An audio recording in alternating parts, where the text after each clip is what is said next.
Hi everyone.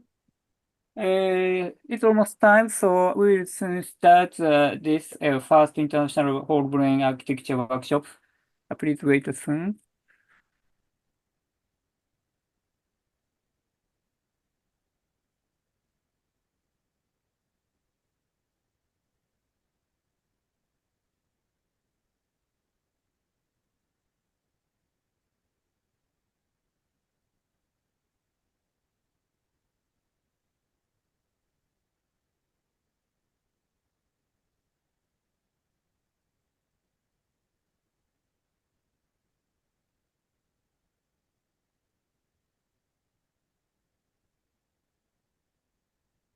はい。Hi there. I will start this workshop. This is the first international whole brain architecture workshop, and I'm Hiroshi Yamakawa, the chairperson of the whole brain architecture initiative. And I also the principal researcher of the Tokyo University and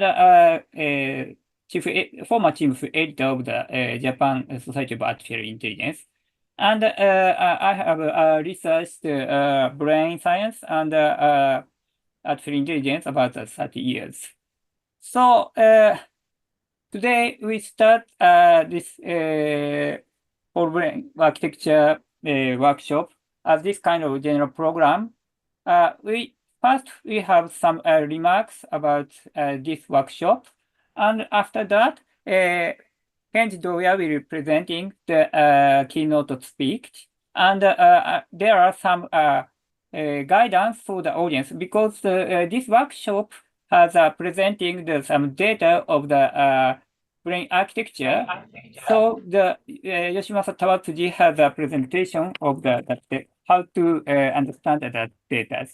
And after that, a few 10 minutes break. The oral presentation is followed after that. And after that, there's short tutorial about how we can build this brain reference architecture data. And after that, I have some concluding remarks. So for audience, I have some event guidelines. No screen recording, please. And if you have question, please use the Zoom chat. If you selected, we will select the questions addressed during the Q&A of each talks. What? And for me, I continue the welcome and the opening remarks. And first of all, we are conducting whole brain architecture approach.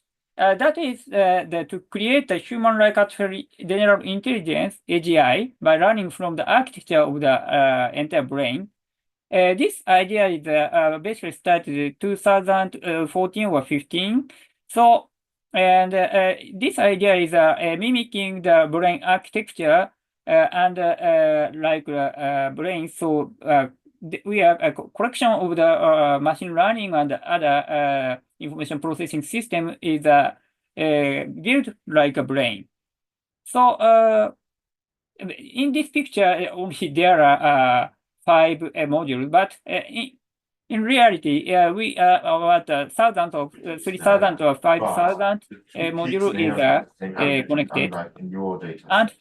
And exactly on where the probe passes on this. And the benefits of the brain-inspired AGI is the high compatible with the humans and brain-based interpretability and a mediator with the super intelligence. And I talk about this second point because today the AI is progress very quick. So the understanding the AI is a very important point. So the interpretability is now many focused in the AI areas. So today the large language model is some kind of the how to understand the inside of the system.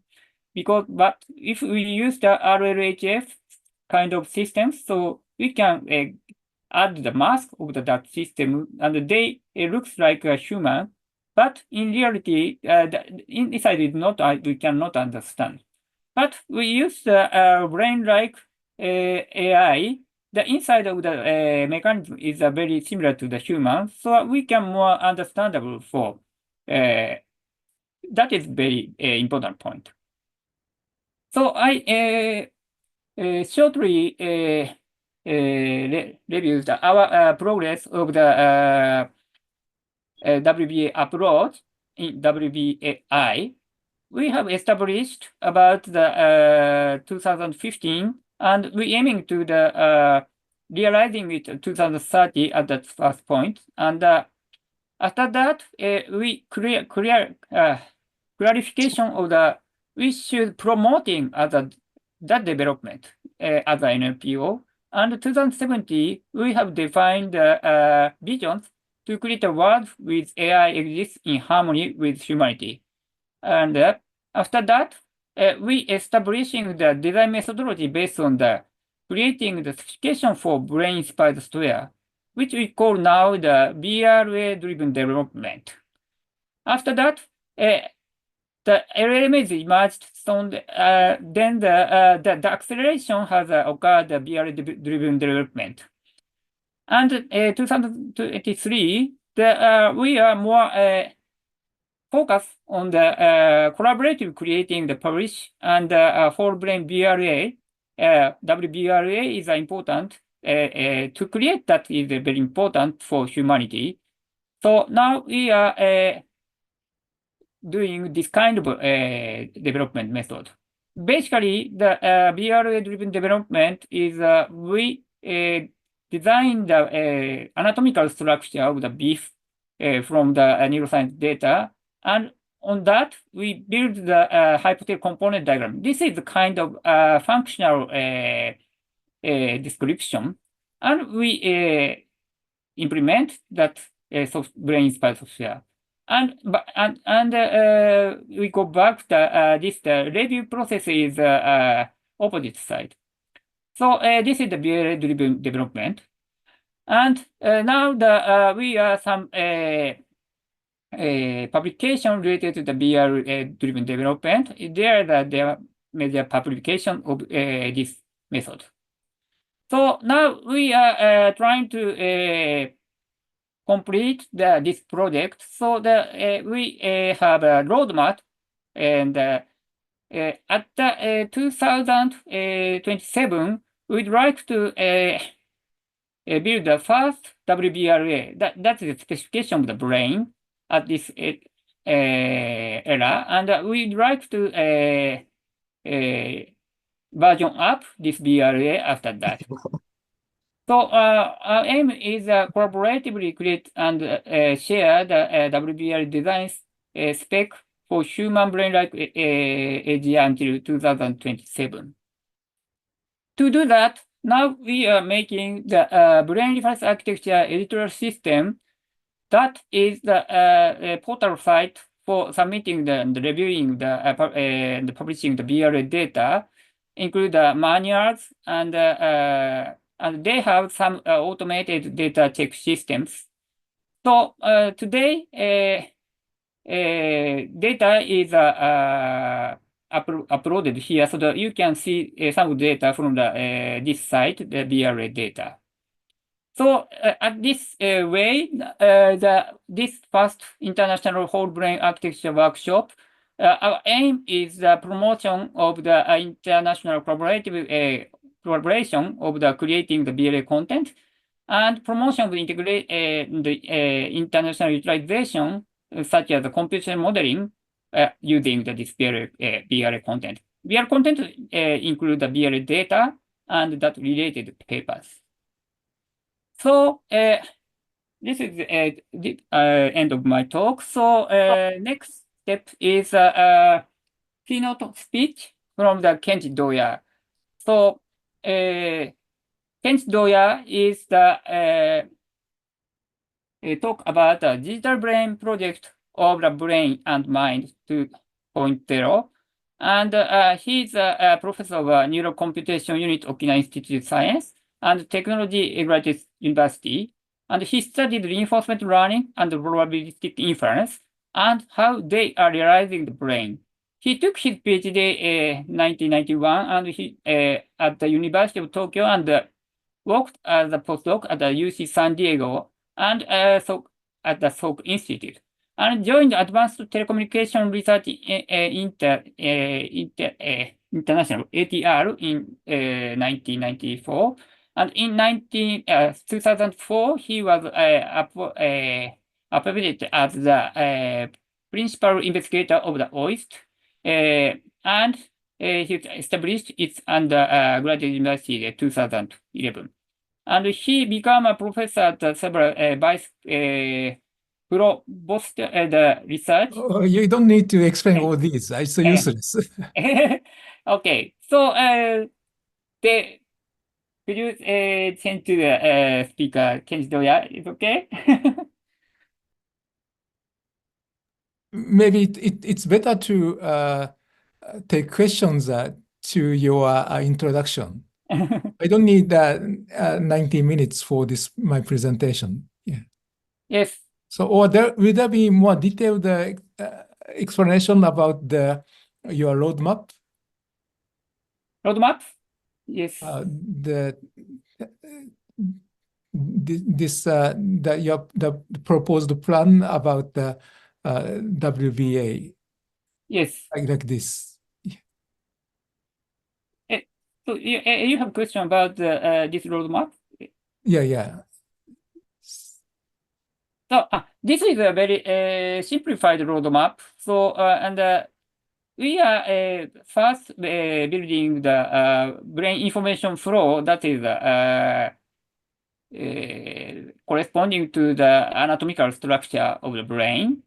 And after that, we have make some hypothetical component diagram that is the some kind of the hypothesis of the computational model, but that is not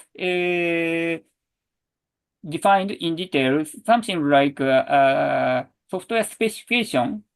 So because we are not specified any computational model such as leaking related to fire model or artificial neural network.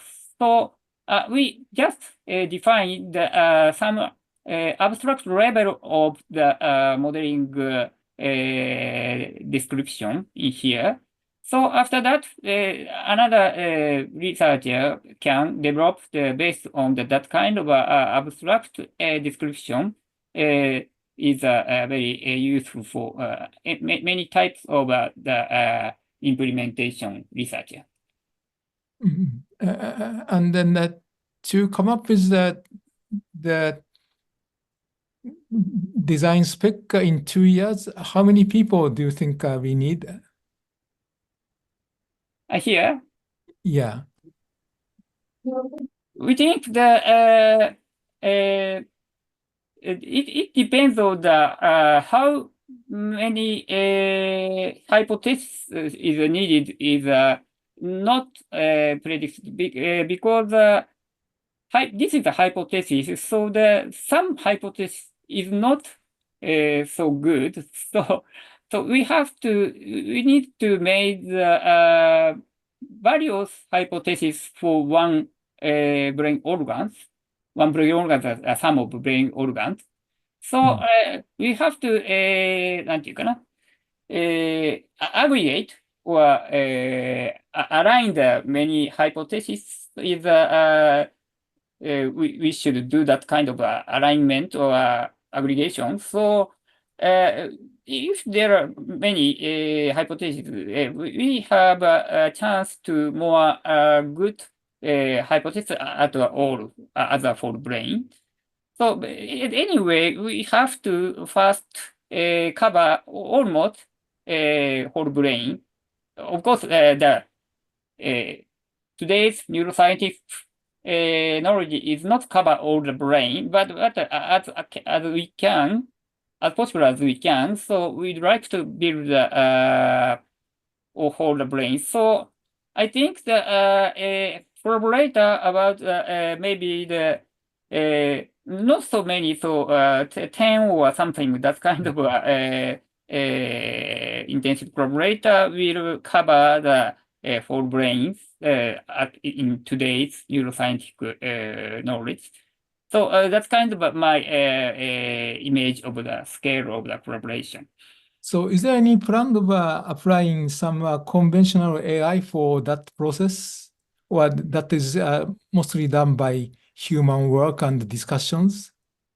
Implementation side, you say? To create the whole brain reference architecture. So that is by human hand and discussion, or can there be any AI tools to accelerate the process?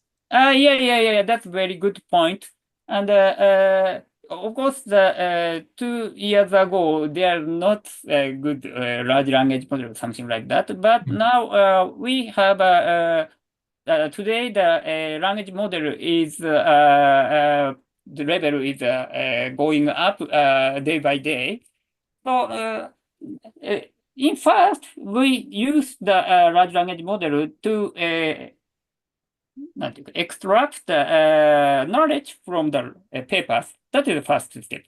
But now we are trying to build the making the hypothesis is some possibility. So we are now trying to that kind of side. And another side is today I not talk about that, but we need to construction and review or evaluation. Evaluation side is also important aspect of we can apply the LLM. So to do that, but of course today's LLM is not so.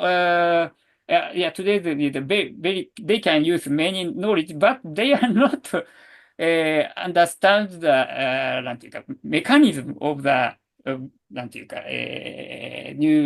neural activity or anatomical structure, and that kind of relation is not understandable today. So important thing is that we have to make the framework to the framework for applying the LLM, so that can work well as our intentions. So if we can do that, our construction and review processes are more close to the automatic or semi-automatic. So, we think we need some efforts by humans. So we need effort just for making by ourselves, and also we would like to make some kind of automation. Both sides is important to today's situation. Okay, yeah, thank you very much. Yeah. So if somebody has another related question, I can answer, but not now. Maybe the Tabatsuji-san has some guidance or something after that. So if it's okay. Sorry for disrupting your plan. It's very well. Anyway, it's a productive discussion. So I'd like to go ahead. So can you? I'd like to share you my screen. Please go ahead. Okay. Right. So then let me start my presentation. Oops.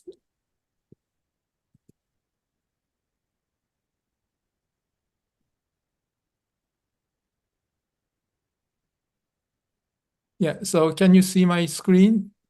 Yes. Okay. Right. So thank you very much for this opportunity to talk about our new research project. So it is some way kind of related to what Yamakawa-san presented. So this is the part of the new phase of Japan's brain project called Brain Minds.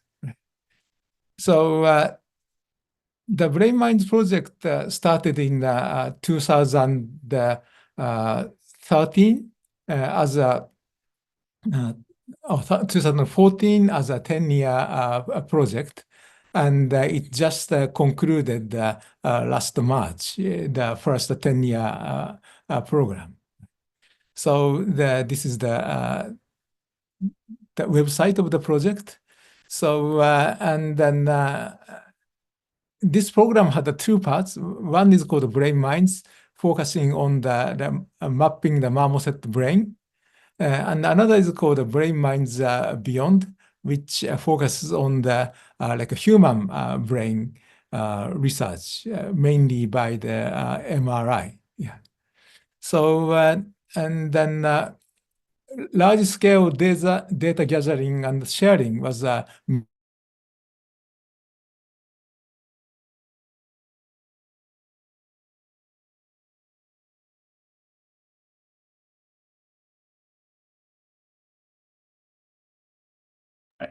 Maybe easy to stop or Doya sensei has done.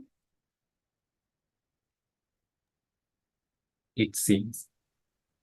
technology data and also like a neural tracer injection data, right?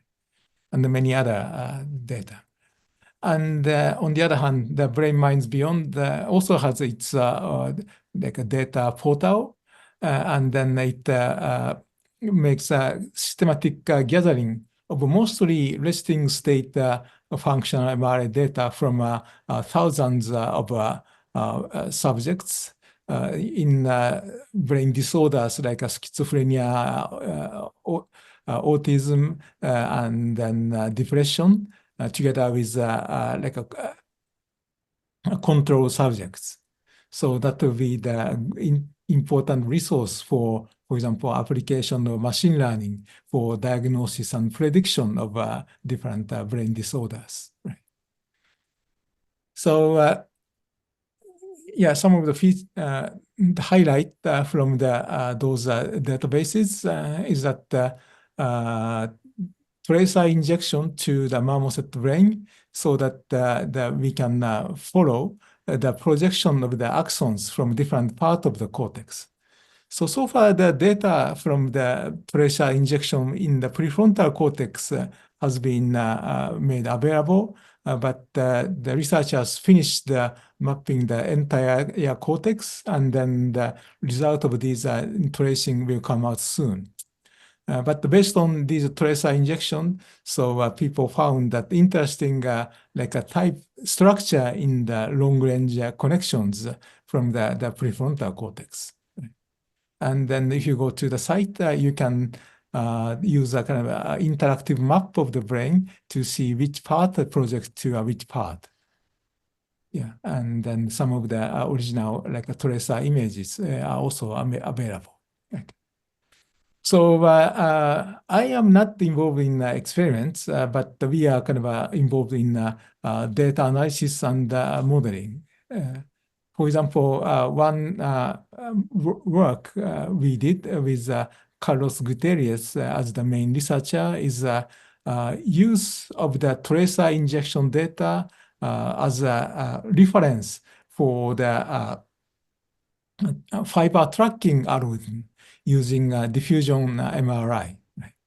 So the diffusion MRI gives information about the orientation of the neural fibers based on the anisotropy of the water diffusion in the brain tissue. And then there are fiber tracking algorithms which can concatenate those local orientation to estimate the fiber connection, running with the fiber, and then the connection of the different brain parts. But that is an estimate based on certain assumptions. Right? So the reliability of such fiber tracking should be tested experimentally and also should be optimized for different species. Right? So and then we use some of the tracer injection data, many cases from the same animal, to compare the fiber connection based on the fiber tracking algorithm versus the actual fiber connection verified by the tracer injection. And then they use the optimization algorithm to optimize the parameters used for fiber tracking algorithm. So we have shown that with this optimization, so we can improve the tracking of the long-range fibers. So we think this verified, like validated fiber tracking method should be used for the species where any neural tracer data are available. So we also use the data of like diffusion MRI and also functional MRI to consider what kind of brain dynamics cause the kind of activity measured by the resting state MRI. So the framework is following the method proposed by Gustavo Deco and the colleagues. Like from the diffusion MRI using the optimized fiber tracking algorithm, we estimate the brain connectivity across many cortical areas, and then use this connective matrix as a part of the network parameter. And then we also control the parameters like strength of the excitation and inhibition in the local network, and then consider in what setting this dynamic model constructed from diffusion MRI can reproduce the brain dynamics measured by resting state functional MRI. So this is a kind of application that we are performing. So it is still in progress. We are hoping to publish a paper soon out of this approach. Right. And another kind of a highlight from this brain project is the identification of the new biomarker of schizophrenia. Right. So many people believe that the schizophrenia is a disease of the frontal cortex, but intriguingly, by comparing the brain volume of many subjects, so the researchers found that the volumes of the basal ganglia, like caudate, putamen, and especially the globus pallidus, kind of enlarged in the schizophrenic patients. So such initial finding was also rediscovered in another population, including adolescents. Right. So now the researchers are considering what is the biological basis of such a volume expansion, and then why that could lead to like symptoms of schizophrenia, like a hallucination. So yeah, so these are the kind of part of the things we achieved in the previous round of the Japan's brain project, right? And then toward the end of the project, Japanese Ministry of Science, Technology, Education, and Culture, called MEXT, started planning a new project. I'm sorry, this is in Japanese, but this is called Brain Neuroscience Integration Program. But the important thing is that at the core of this new project is the so-called digital brain that is supposed to bring together the different data from the psychiatric disorder and then neurodegenerative disorders, and also using advanced new measurement technology, and then use a model of the brain to come up with a better understanding of the brain disorders and then the development.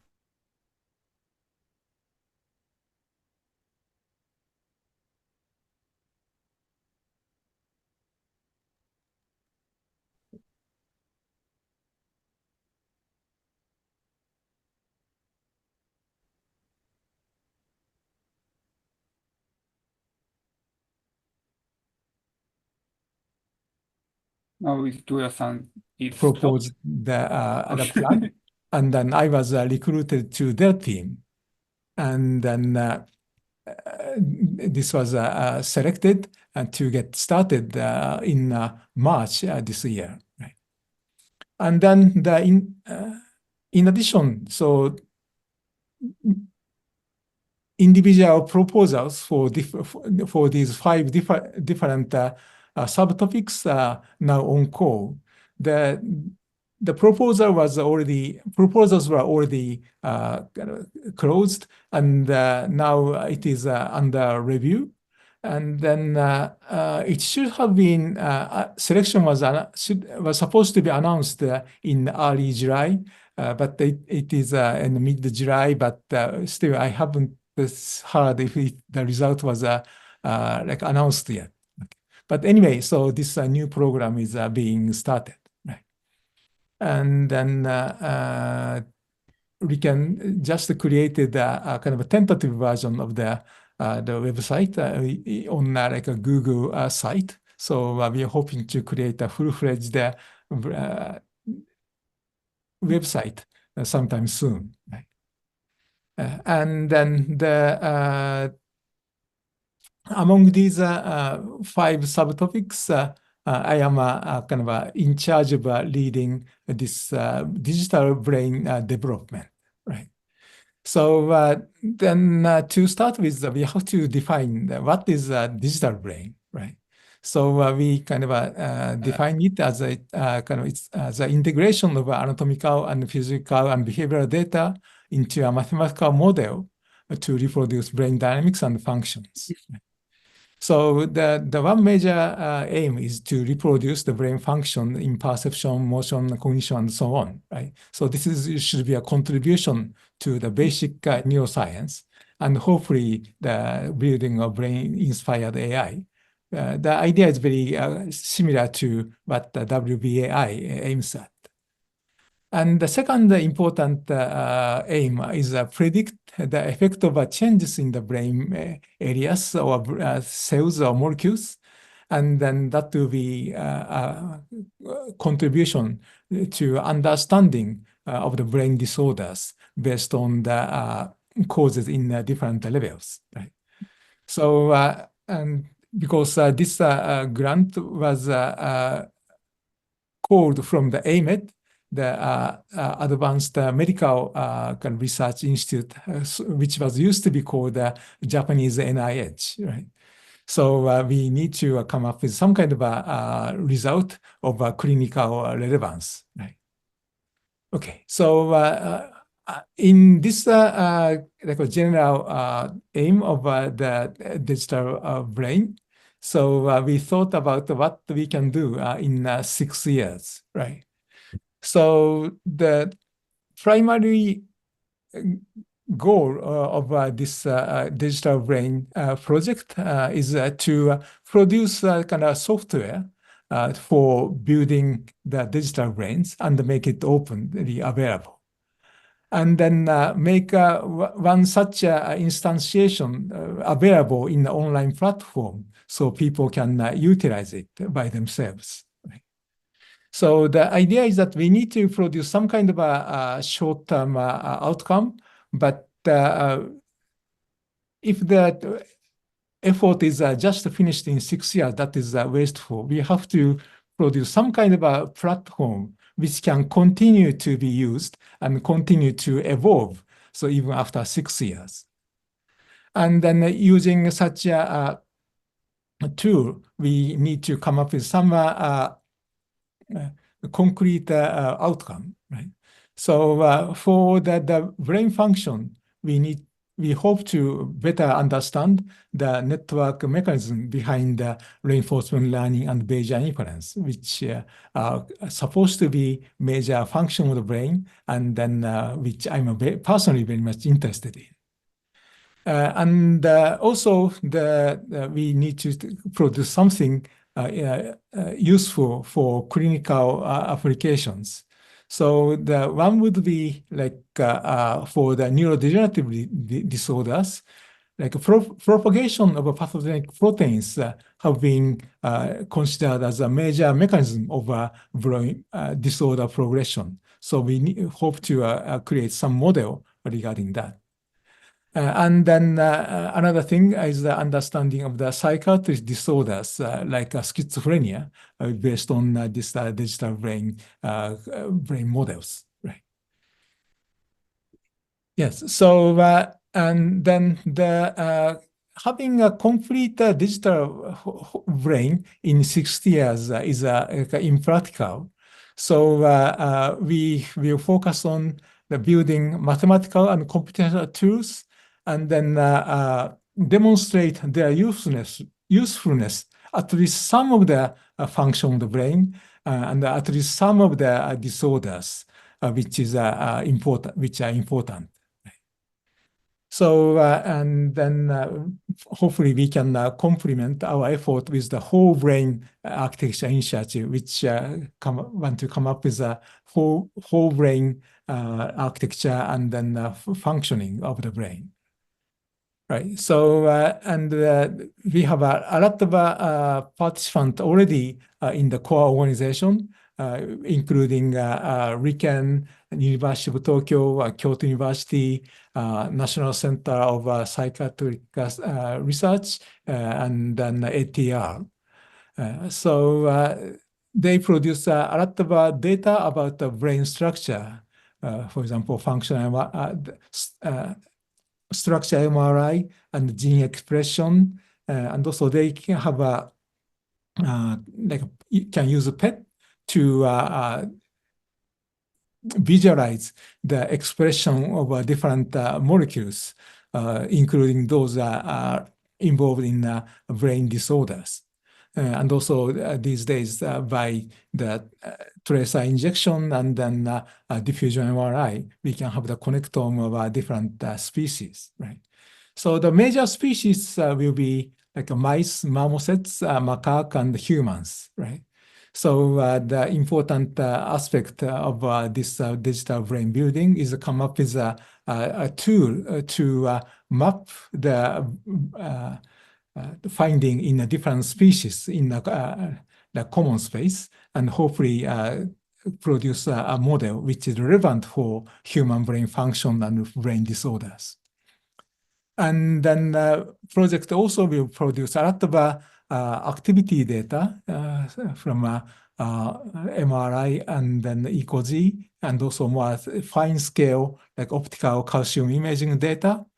And also then these days with the deep learning, detailed analysis of the behavior by motion capture is becoming available. So our job is combine these structural data and activity data into like a data-driven model building. Okay, so this is the kind of a current team organization. We have 6 subtopics. One is as I said, the multi-species data mapping. The Professor Singh at Kyoto University is the head of this team. So they are going to make a mapping between first marmoset and human, and then also consider the macaque and then mouse if possible, right? To map some kind of understanding in one species to the other. And also the Saori Tanaka at ATR is in charge of constructing like a multi-species database in which we can search across different species, for example, using brain region name or like a gene names to search across different databases. And then the major role of our team at OIST is to construct a data-driven modeling architecture. Right? And then the Jun Igarashi at the RIKEN is in charge of a large-scale simulation of such a brain model. So RIKEN is going to install a decent computing cluster, but if necessary, we have access to the Fugaku supercomputer in Kobe as well. Right? And then using such a model, we hope to understand the brain function. So this part is led by Takuya Isomura at the RIKEN Center for Brain Science. And also the Saori Tanaka is also in charge of modeling neuropsychiatric disorders based on a lot of data and the modeling tools, right? So, and then this is the kind of a current outline of the digital brain development team in the core organization. With the additional proposals, we hope to be able to integrate more components and then widen the coverage of our digital brain. So regarding this core part of data-driven modeling, here's our idea. So in model building, there are different source data, like data from new experiments. So data already registered with the papers, or like there are some prior models which can be a base for a new model. And then we may have some kind of a theoretical or conceptual assumptions. So, and then in building a model, currently, kind of individual PhD student or individual postdoc collect the data and then make a model. For example, using a neuron or a nest or different modeling tools, and then run the simulation. But that is not quite scalable, right? So, and also once the student or postdoc leaves the lab, there's a difficulty in like sustainability of such a model. So we want to make this model building process automatic, or at least semi-automatic, right? So once you select the basis data and assumptions, the model builder produce like a simulator neutral model description, and also selected the particular simulation code, and also some description of the desired behavior of the model. Right? And then this is put to the simulator for the simulation. Right? So actually, we have already constructed one such example, so-called SNN builder. And then this output should be simulation output, and desired behaviors should be compared by the optimizer, and then tune the parameter or structure of the model. And then we hope this model building cycle as like automatic as possible. And also importantly, we want to keep like a traceability of the model structure and the data, right? So some of the data parameters are based on a particular literature or a particular previous model, but that may be changed through optimization process. So the origin of such a model setting should be well maintained for the model to be continually evolvable. So as I already said, we already have the tool called Spiking Neural Network Builder, or SNN Builder, constructed by Carlos Gutierrez, who used to be a postdoc in my lab and now like a researcher at SoftBank, right? So by registering data and then specifying which data to use for model building, this SNN Builder produced the source code of the nest simulator, and then it can run the spiking neural network simulation based on the generated code. So we want to like extend this kind of framework. Right? So far we have the builder for spiking neural network, but depending on the purpose, we also want to create a mean field, like a population activity-based model. And also, in the case of disease progression, we want to produce a much longer term dynamics model. And then we are going to implement this automatic parameter tuning and then model evaluation. And in doing that, we want to maximally utilize existing tools and the frameworks. For example, the Allen Institute provides the framework called the Brain Modeling Toolkit, and also the description language like Sonata, and also the NeuroML is another popular standard. And as you heard from Yamakawa-san, so the VAI is producing different frameworks. So we hope to utilize and then maintain like interoperability with those existing tools.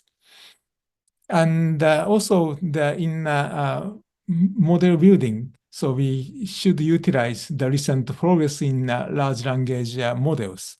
So we are thinking of two ways of using them. So one is the extraction of model features from the literature or searching from the database using large language models by like a natural language prompt to the supporting system. And then also once the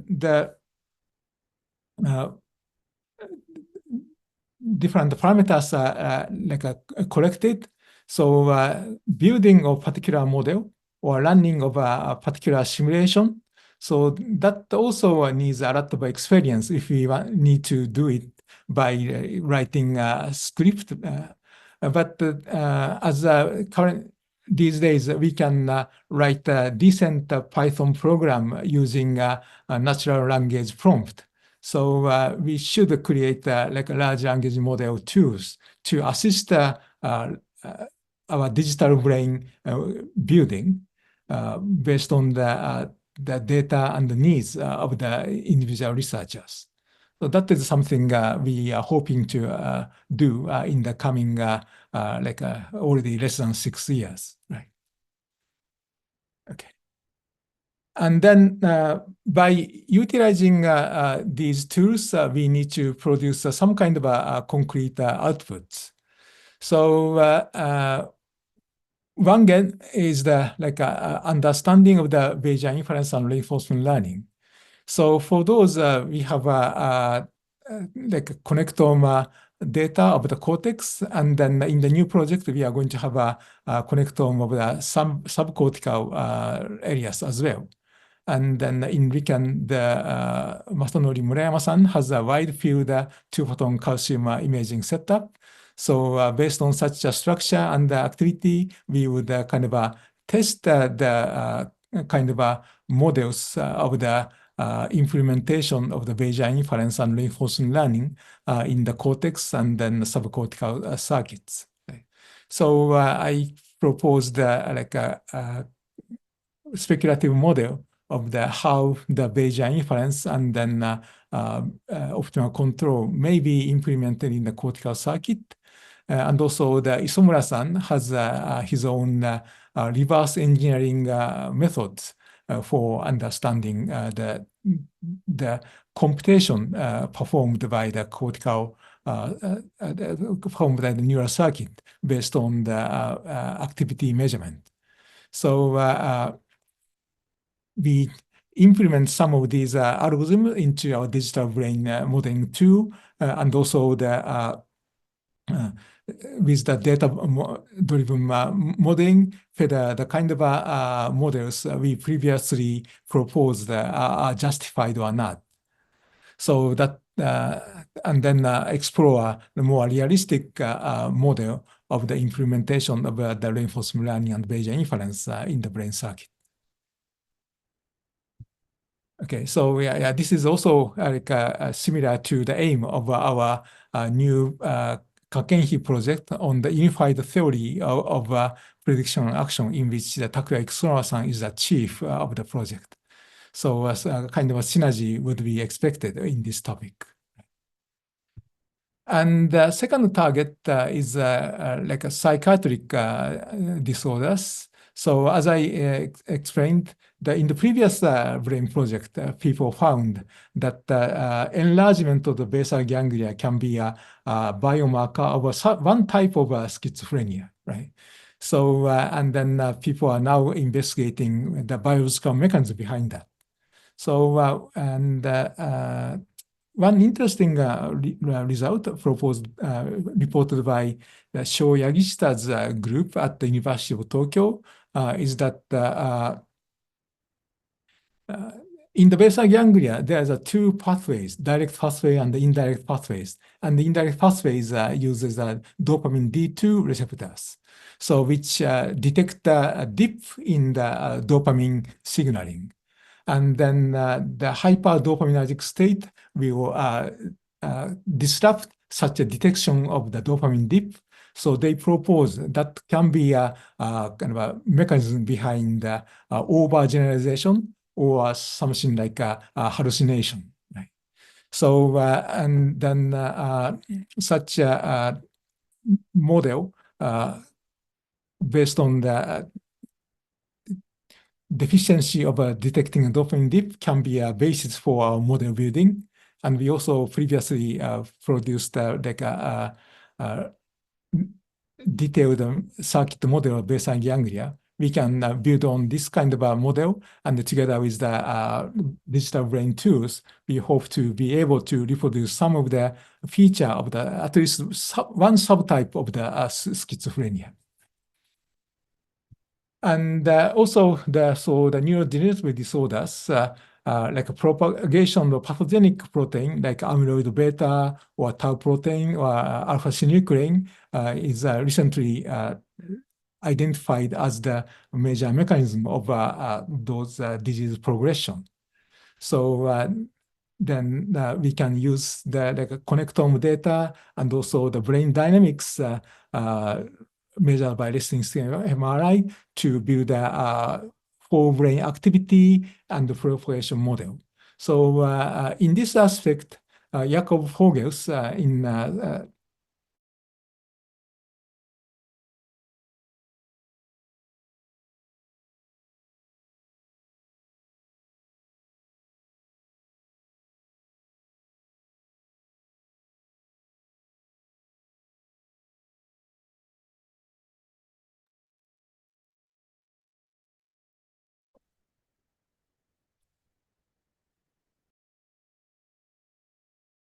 protein, not only by PET, but also like brain tissue samples. Right? So that is a kind of third target that we are aiming at. Right? And then also after these digital brain are created and a lot of data are collected, we have to make it open. So and in doing that, there are already good tools available.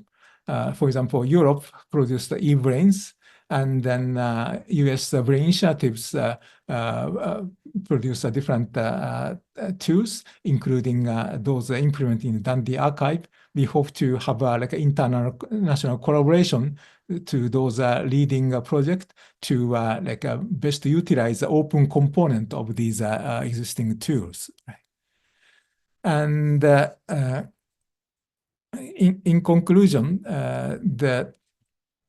so this kind of a digital brain project maybe cannot be done just by us, those who are granted the AMET grant, but also the wider community and the international collaborations. Right? So we have hope to collaborate both the experimentalists and also the data scientists, and then high performance computing researchers. And also the international collaboration, we are seeking those collaboration with other brain projects, and then share the data, reuse tools, and then make them kind of interoperable. And finally, so training and outreach would be very important. So we are going to run seminars or training courses or hackathons, and also want to have like industrial partners, for example, support our numerical like a digital infrastructure. And then so we are actually running this digital brain seminar. So headed by Ken Nakaya-san at the National Institute of Physical Sciences. So I gave one of the first seminar, but so if you are interested, please check this website. Okay, thank you very much for your attention, and then let me take any questions. Thank you for a fantastic talk from Mr. Doya. So there one question is from the audience. So question is from the Kumar Gupta-san. I have a question. Could idiopathic autoimmune disorder like ITP be observed using brain study? Yeah, I'm sure there are people studying it, but I'm not familiar with the disorder, so I cannot give any useful comment, unfortunately, for this question. Hello. Yes. Good afternoon, Professor. Shall I ask the question? One question? Yeah. Actually, I'm very happy to see the presentation and observation, findings, and result of your project. That I appreciate.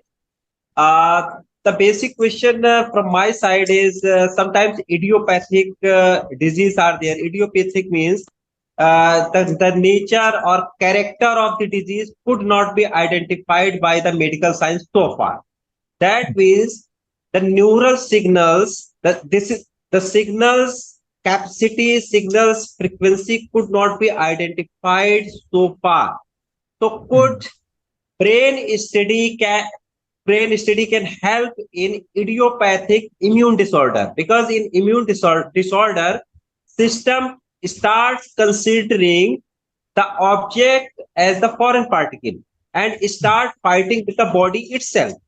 So I think there are some neurons problem rather than in some other kind of the problem. So if we can identify the neurons related to that object, and we could be able to change the frequency of the neuron, so we can have the one of the broader study and which medical science has no solution so far. I hope you understood the question.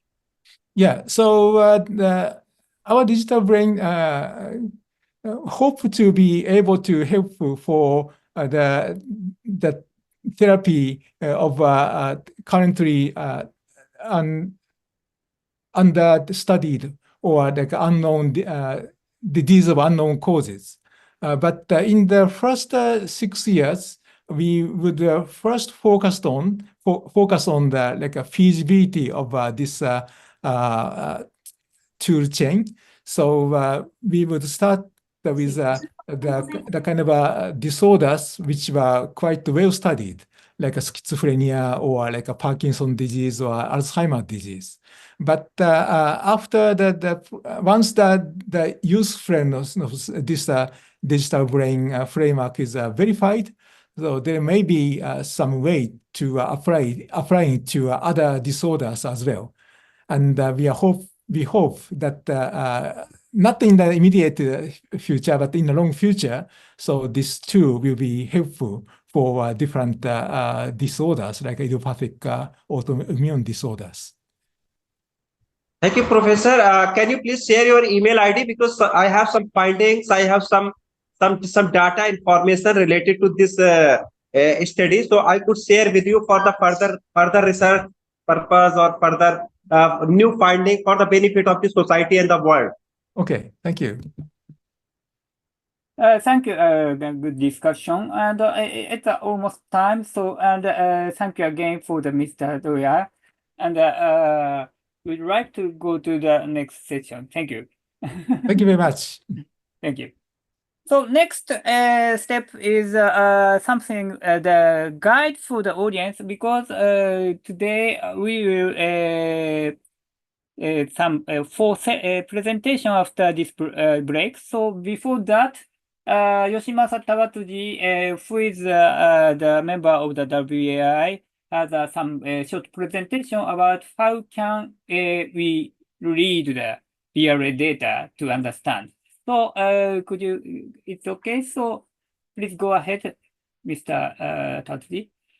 Okay, thank you for my introduction. Can you hear my voice? Okay. Okay, thank you. Hi, everyone.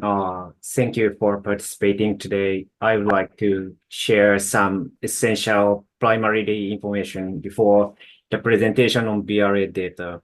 I'm Yoshimasa Tawatsuji in the University of Tokyo and WBAI. I hope this material will be of some help when listening to the presentation. And my talks are about this. And first of all, I would like to give a brief explanation of what the braid difference architecture data, shortly BRA data, is. As already explained, BRA serves as a reference architecture for software that mimics cognitive and behavioral functions in a brain-like manner.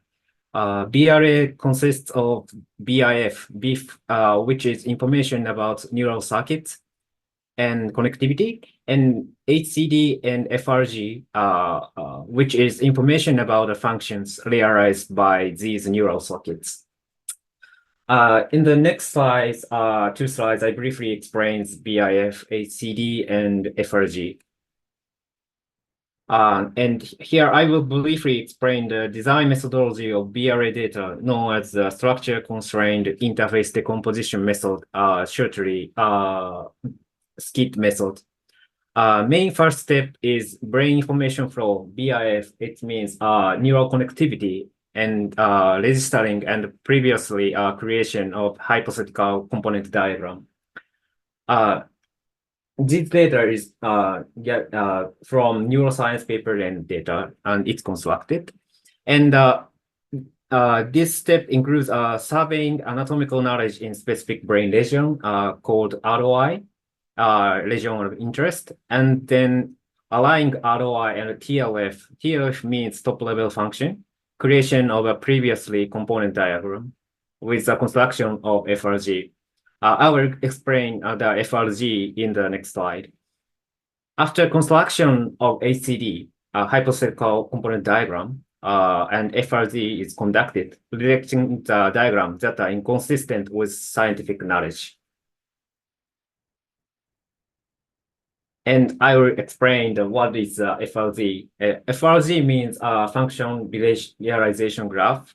To build software, the function like the brain, it is effective to use reverse engineering, which creates a functional hierarchy diagram by concurrently employing both bottom-up design and top-down design. The SCIT method is a design methodology based on this approach. And FRG is a functional hierarchy diagram that represents how upper-level nodes, which with TLF at the top node, are realized from a combination of functional groups at lower nodes. For example, node ID equal A is achieved by node ID equal beta and gamma. The nodes are at the lowest level of this functional hierarchy represents the function of HCD components. So for example, node ID equal delta is achieved by combination of node ID B and node ID equal C. And node ID equal B and C is corresponding to the component in the hypothetical component diagram. An important point is that these bottom level nodes correspond to brain structure known as BIF through the components. And next, I will share the data and papers. You can obtain the data from the workshop website. So please access the workshop website And I show the QR code on this side. Please check here. And if you access the workshop website, you can access to the data and paper for each presentation. For example, I checked this YM24 amygdala. You can see the several data and PNG files and the data papers PDF file and BRA data for the Google spreadsheet style. So it contains three types of data. You can check, please check, and you can see the BR data, images, files, and the data paper if you access the link. Okay. And here is the BR data. For example, I open this file. You can see this data. I explain the BR data structure using YM24 amygdala as an example. This project seed, which opens first upon access, provides an overview of the data. These seeds contain information about the contributor who makes this data and details such as a project ID. In BRA data, particularly circuits and connections and FRZ are important seeds. So we'll explain these seeds. So these three seeds is very important to understand the BRA data. The circuit seeds contains information of the neural nuclei, neural nucleus groups, and codecs within the ROI, as well as their anatomical hierarchical relationship.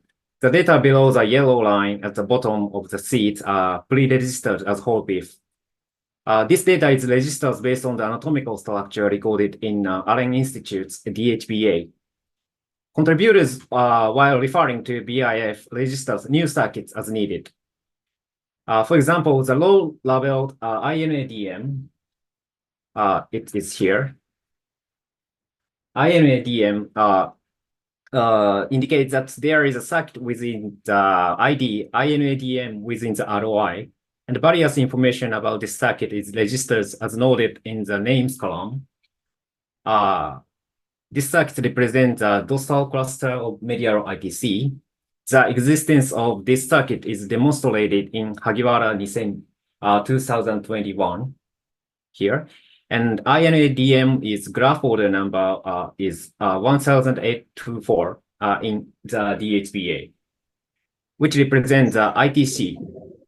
And it is positioned as the subcircuits of this ITC. This INADM is a uniform circuit as it consists of GABAergic neuron here.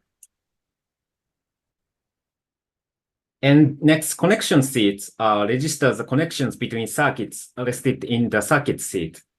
In this example, a projection from INADM to INAVM is registered. Incidentally, this projection is shown to be supported by anterograde tracing experiment in previous research, Hagiwara 2021. Next is the FRZ seed. This seed registers what functions each circuit performs and how the combination of these circuits achieves the top-level function. For example, in this law here, by combining circuits called BAFIR with a capability called relay function, it achieves the function of input normalization. So in the figure, it shows this law presenting. Next, I will briefly share about BRA images. This consists of VIF images, HCD images, and FRZ in diagram form. It's a graphical representation of BRA data created in the draw.io, etc. in XML file format. These images serve to make the content of BRA data easier to understand visually. Finally, I will explain the BRA data. You can also see the paper on our website. The BRA data paper provides a linguistic explanation of the content described and explains how the data was created. The data paper also serves as a supplemental description of the BRA data. These BRA data are evaluated from BRA paper evaluated from three perspectives. First, comprehensibility. The content of the paper is clearly and concisely written. Reproducibility. The methods for data collection, processing, and analysis are described in detail, allowing other researchers to reproduce the same results.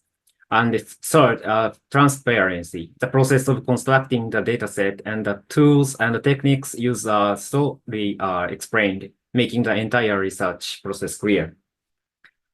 Okay, that's it. My explanation is over. Thank you for your attention, and we'll move on to the oral session after 10 minutes break. Okay, Yamaka-san. Thank you for. So we'll make a 10 minutes break. So we'll restart 1912. Yeah, 1912. No, not 12. 1920. So make a 10 minutes break. Please go back again.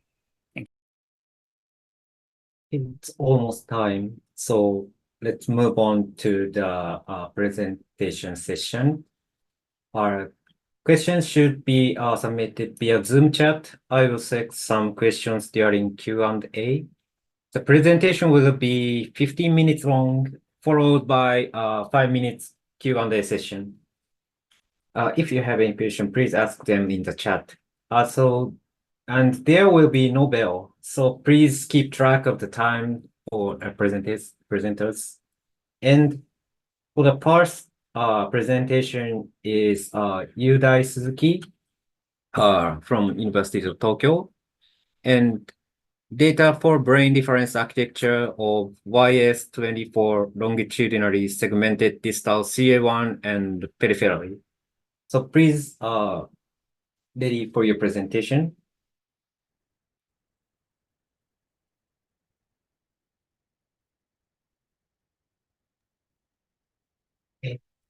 I can see your presentation. Yeah, is it okay? Okay. Okay.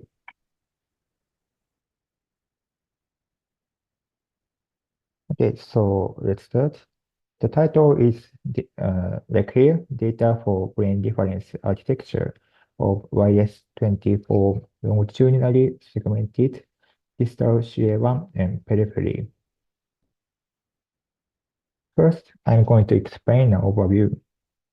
This research focuses on the hippocampal formation.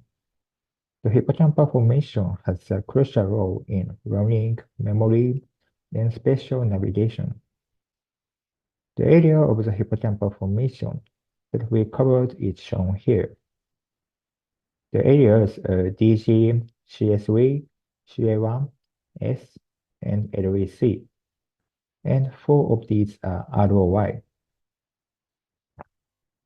This data includes 138 circuits and 182 connections. Here, I'm going to explain the data. This is a project seat, and this is a reference seat. There are 10 reference seats.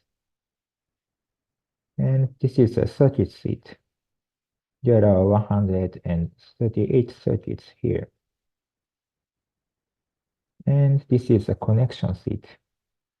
There are 182 connections. And this is the figure from Vivo image. This is made from circuit and connection seats. These two seats. And the figure is like here.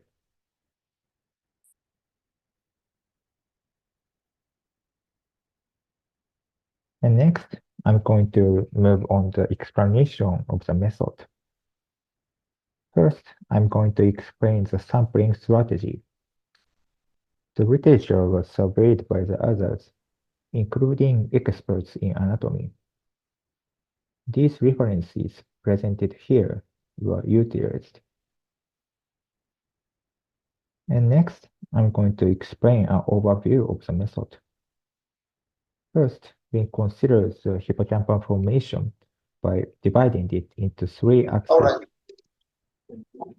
After that, we use an algorithm to create circuit and connections. This is a diagram of the brain, and the hippocampal formation is located in here. If you cut out the hippocampal formation like this, a cross-sectional view like this is observed. The green axis is longitudinal axis, and the red axis is transverse axis.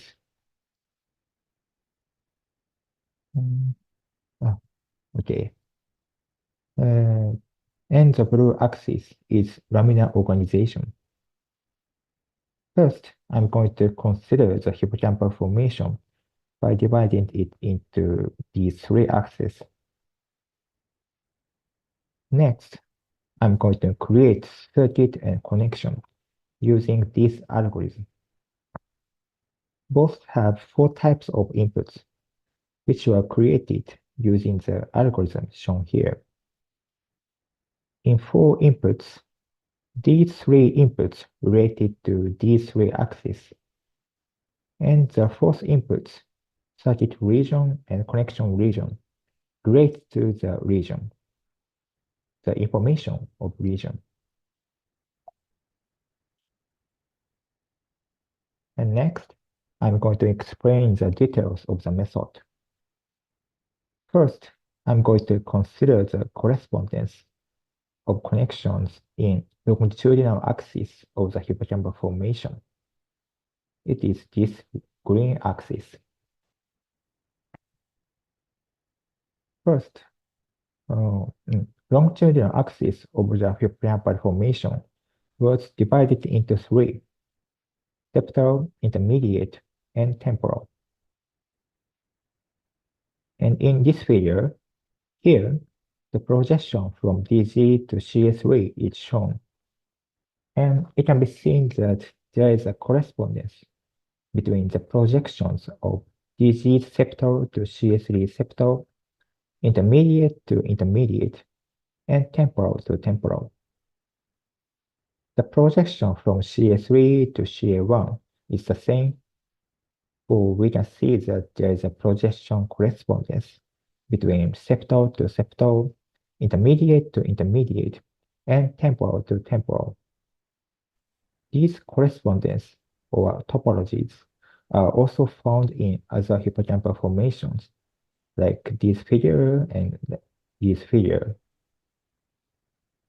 By making inferences from these figures, it was thought that it would be possible to make some inferences about correspondence of relationships between projections that had not been found in previous research. For example, even if such a correspondence had not known from LEC to CA1, it was assumed that there would be a correspondence of connection between LEC septal to CA1 septal, and intermediate to intermediate, and temporal to temporal. Therefore, based on previous research on the left, we formulated the hypothesis on the right. The hypothesis on the right states that if there is a connection between 2 regions, there is a correspondence between regions, such as septal projecting to septal, intermediate projecting to intermediate, and temporal projecting to temporal. We combine the previous research on the left and the hypothesis on the right. Then we created connection wrong, that is one of the inputs. Next, I'm going to consider the same thing regarding the correspondence of connections in transverse axis, that is the red axis. The transverse axis of the hippocampal formation was divided into 2, proximal and distal. This is more complicated but the process was similar. We combined the previous research on the left and the hypothesis on the right. Then we created connection trans. That is one of the inputs. Next, I'm going to consider the relationship between connections in laminar organization of the hippocampal formation. That is this blue axis. There are some types of laminar organization in the hippocampal formation, as shown in the table on the right. Unlike the previous axis, this was created using only the previous research on the left, and no hypothesis was used. From here, we created connection region and connection lamina, which are part of the input. Based on the previous slides, I'm going to consider determining ROI and classifying the axis. Determine the ROI to be 4, as I stated in the previous slide. We also decided on the classification of the axis based on considerations for correspondence of connections. From these, we created circuit region, circuit long, and circuit trans, and circuit laminar, which are part of the input. And next, we created circuit and connection using an algorithm. In overview, go on to this part. Connection was created using this algorithm. Here, I divided my explanation into 3 parts: input, mid, and output. The inputs are 4 inputs shown in previous slides. That is a mixture of previous research findings and hypotheses. First, for region, the information of LHC to CA1 is transferred to mid. In data, here. In this data, the data includes information of connection, disconnection, LHC to CA1 with the difference, with this difference. Next, in longitudinal axis, from the combination of the lymph node information of LHC to CA1 and the hypothesis about septal, the information of LHC septal to CA1 septals is created in mid. In the data, information about connection of regions is shown in columns C and F, and the hypothesis information is shown in column L. And information about mid is listed in columns in A and D. For transverse axis, the information of LHC distal to CA1 distal is transferred to mid. The data includes information of this connection with this difference. Also, in laminar organization, information of LHC L3 to CA1 is moved to mid. The data includes information of this connection here.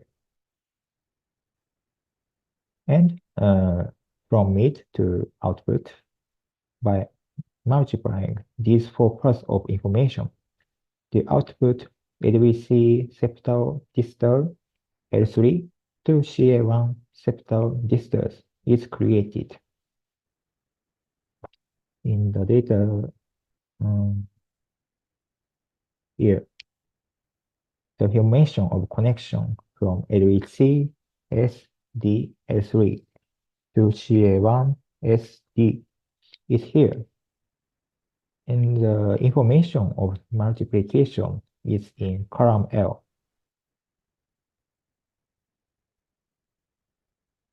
In the same way, circuit was using such an algorithm. There is a similar part of the previous slide, but here the input is uniform circuit is false.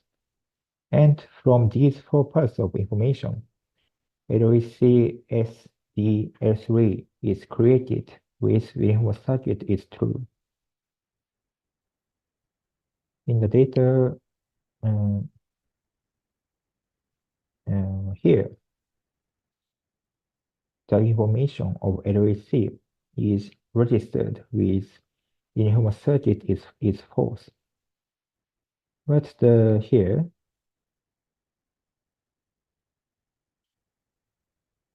the information for LEC SDL3 is registered with uniform circuit is true. And the information of multiplication is in column AA. Next, this is the data description. In this study, BRA and BIF data were created. The creation time and publication date are like this. Finally, I'm going to mention some points to note regarding the data. First, this study contains several hypotheses, so it must be treated with caution. The hypothesis for longitudinal axis and for hypothesis in transverse axis, and synthesize process for algorithm. These three are hypotheses. Possible way to test the hypothesis include using anterograde or retrograde tracers and transgenic mouse. Also, the data has circuit with source UC, but this is a temporary circuit used when using the algorithm. So be careful to use the data. That's all for my presentation. Okay, thank you for your presentation, Mr. Suzuki. And we move on to the next Q&A session. Do you have any questions? If you have, please write down on the chat.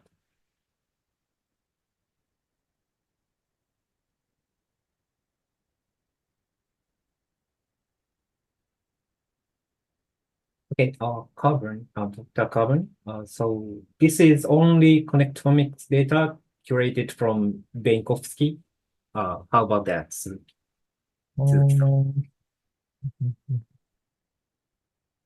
Okay. So we used the information from these publications. So this paper is one of the publications. This data includes other publications as Honda 2017 or Honda 2017 and Ohara 2023.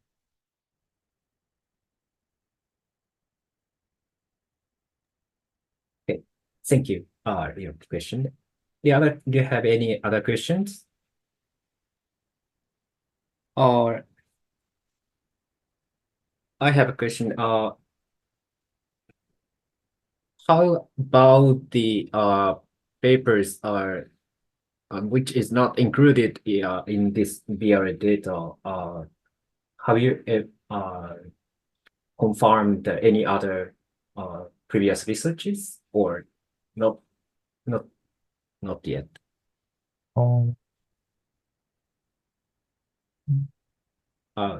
So collection of hippocampus is very wide, various studies.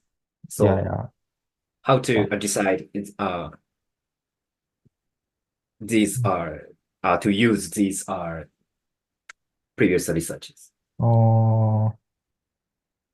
So yeah, in this research, we want to include MHC or presbyterian, but the information of connection is not unclear like in MHC or presbyterian. So we focused on these four ROIs. But in future research, we want to include the MHC or presbyterian.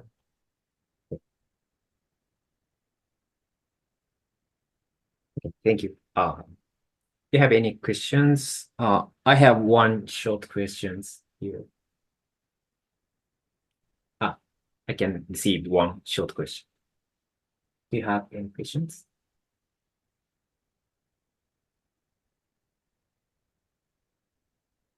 Okay, it's about time. So, it's over the presentation of Mr. Suzuki. Thank you for your presentation.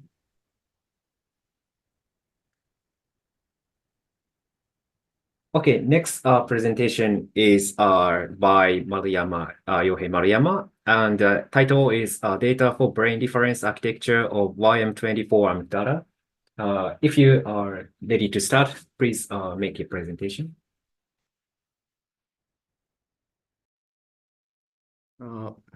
I will now present the data for brain difference architecture of YM24 amygdala. Firstly, I will describe objective and outline of this presentation. Objectives. The objective of this presentation is to implement the functional expression of amygdala fear conditioning in the circuitry by constructing a functional realization graph FRG. In this data, we attempt to construct the FRG by using motifs. FRG motifs. Motifs are unique structures that frequently appear in neural circuits. I'll explain this further later. Next, outline. The outline of this data construction is a method used differ from the SRD method. This time, we attempt to construct the FRG from the bottom up by filling the BIF circuitry with motifs. Now, I will talk about this data. Fear, we focus on amygdala fear conditioning. Amygdala fear conditioning is the response in which a harmless stimulus elicits a fear reaction. Initially, there is no response to harmless stimulus, but where harmless stimulus, CS, is repeatedly paired with harmful stimulus, US, then a harmless stimulus alone begins to elicit fear response. This data paper presents data on amygdala fear conditioning. In this data paper, we focus on this region to construct the BIF and FRG. The amygdala regions closely associated with fear conditioning includes the lateral nucleus LA, the basal nucleus BA, the central nucleus CN, and the intercalated cell masses INA within the BLA. We focus on this region to construct the BIF and FRG. From here, I'll explain the data and how it was created. This is an overview of the data we created this time. Here is a diagram of the BIF we created.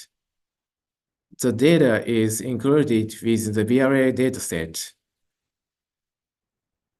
For this BIF, we have modeled 8 neural nuclei to represent amygdala fear conditioning. 8 neural nuclei.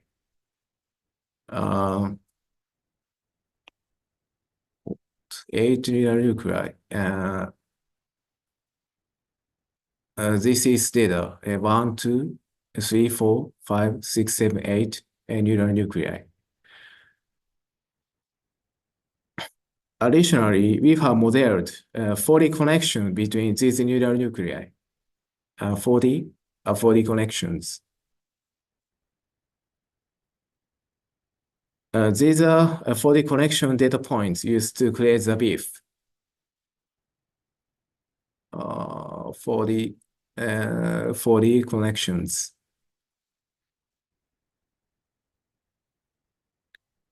The BIF is constructed based on these neural nuclei and their connections. The details of how the data was created will be explained later. Next, here is FRG we created. We construct the FRG by exhaustively applying to the motif to the neural nuclei and the connection in the BIF. Details will be described later. Here's FRG data. FRG data.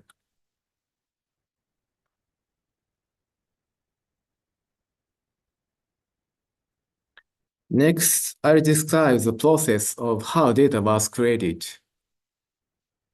From here, we construct the BIF based on several findings. When fear conditioning occurs, first, the lateral nucleus LA receives sensory information, CS and US from the cortex and thalamus. This is where heavy learning takes place. Next, LA projects to the BA. In the BA, there are neurons known as BA fear that induces the fear responses, and BAX that are involved in extension learning. Then, a BA projects to the CEM, which involved in inducing the fear response. When the US and CS input to the LA, it results in a fear response to the CS via BA and the CM. Additionally, INA and CA1 function as a modulator of the BA. In this data paper, we construct a BIF based on these findings. Here is a BIF constructed with the TM24 amygdala project. In the array, both harmless stimuli, CS, and harmful stimuli, US, are around. The harmless stimulus CS triggers a fear response via the BA with output of the CEM. These processes are modulated by the INA and CA1. Using this BIF, we construct the FLG. We construct the FLG by exhaustively applying motifs to fill the BIF. Generate FLG. First, I'll explain the motifs. In this data paper, motifs are collected based on the reference cited in the data paper for article. Here are some examples. We assigned capabilities and mechanisms to each motif. Capability is C, and the mechanism is M. For constructing the FRG, we use C switching and C input normalization and C delay. Before applying these motifs to the BIF, I'll explain their mechanisms and capabilities. This motif is C input normalization. First, let me explain this diagram. Z1 and Z2 are nodes of the motif. They correspond to the neural nuclei in the BIF. The input point for the external signals to the motif are X1, X2, X3, and so on. the signals from the motifs are output at Y1 and Y2, Y3, and so on. The arrows indicate the flow of signals. Black arrows represent excitatory signals, and blue arrows represent inhibitory signals. In this motif, signals flow feed forward from X1 to the next two nodes. Then one node inhibits the output of the other node. Z1 inhibit this external signal. As a result, the amount of the final output is regulated, so capability is described as input normalization. Next motif is C-switching. In this motif, if the input comes from X1, the output generated from Z1, while the output from Z2 is inhibited. Excitatory signal, inhibitory signal, Z2 inhibit. Conversely, if the input comes from X2, Z1 is inhibited. In this way, the output within the motif has mutual inhibitory relationship. As a result, only one output strengthened. X1, Z1 strengthened. X2, Z2 strengthened. Z1 inhibit. So the capability is described as a switching.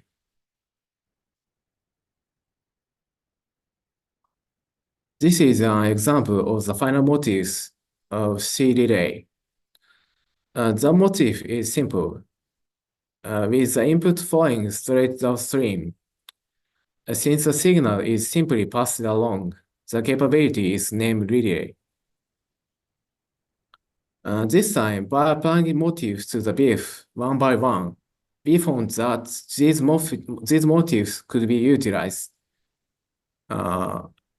Simple normalization, C-switching, C-relay. Next, I'll explain how the motif actually applies to the BIF. By exhaustively applying to the motif to the BIF, we found that these motifs can be matched. The first one is here, which includes input normalization, excitatory, inhibitory. Excitatory, inhibitory. This is input normalization. In this way, this BIF contains an input normalization motif. Next, here is switching. Excitatory, inhibitory. Excitatory, inhibitory. This is C-switching. Finally, here is relay. Excitatory. Here is relay. And another input normalization. Excitatory, inhibitory. Excitatory, inhibitory. This is input normalization. In this way, this BIF contains four motifs. Input normalization, C-switching, and relay, and input normalization.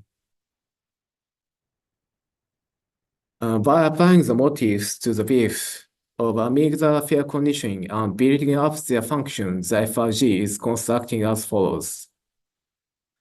The lower section shows the neural nuclei involved in the motifs. The function of the applicable motifs are shown above. LA, ABX, INADM, input normalization. INADM, INABM, C-switching, BX, INVM, C relay, and C relay, BFER, a simple normalization. Following these steps, we construct the FRG for amygdala field conditioning based on the capability of the motifs. This time, I describe the process of constructing the FRG using motifs and the BIF. Next time, I'll talk about the significance and details of the FRG. This concludes the presentation of the construction processes of the BIF and FRG. This data exists in BRA editor system. Object name is YM24 amygdala. There are the BIF, HCD, and FRG images with this BRA data. Note on data usages. The BRA data focuses on the fear conditioning circuitry on the amygdala.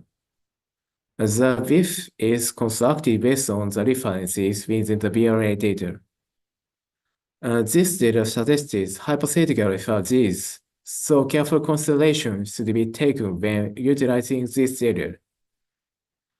The motif utilized to construct the FRG were organized based on the references cited in this paper. Lastly, I'd like to advertise. We will report on this data paper in the next issue of Japanese Neural Network Society, JNN 2024. Today, I describe how the data was created. In the next JNN, I will talk about the significance and the content of this data. That concludes my presentation. Thank you.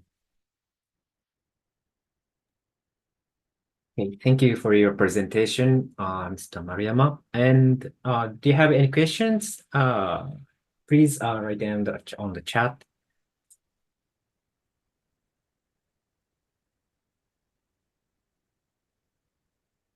Okay, I have a short questions because I'm a co-author of this data paper and data.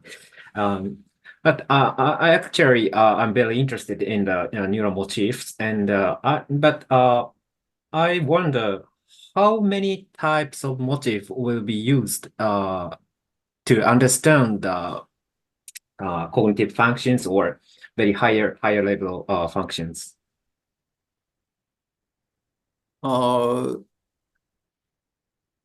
Motifs. Yes. Yeah, how many kind of motifs will be used? This is a data. Mhm. Is motif. Mm. Currently, there are about 20 motifs. Mhm. This is a diagram. We will explain. We will plan to summarize and present them in a future report. Mhm. Okay. It seems so many kind of motifs, like About 20 motifs. 20 motifs. Right. Thank you. Okay, it's good. Dr. Kerben posts the questions. Given the same graph topology, edge weights can have significant effect. Is there scientific evidence on the strength of these edges? How about Mariam-san?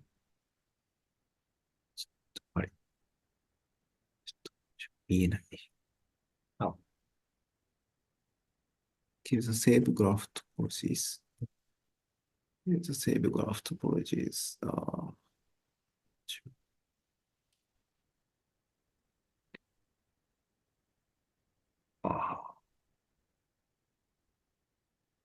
Strength of these edges.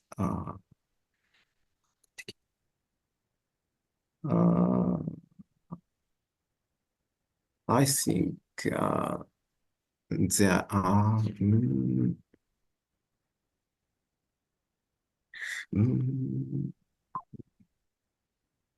I don't have the information on the right now.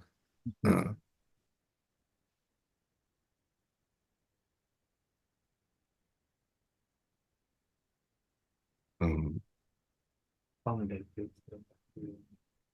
example, the one which is in the field for inhibition can be very weak. Hence,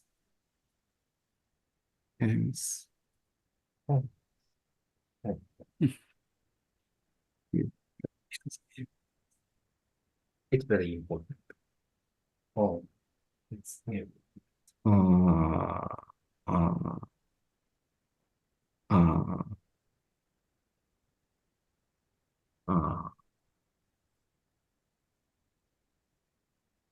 Okay.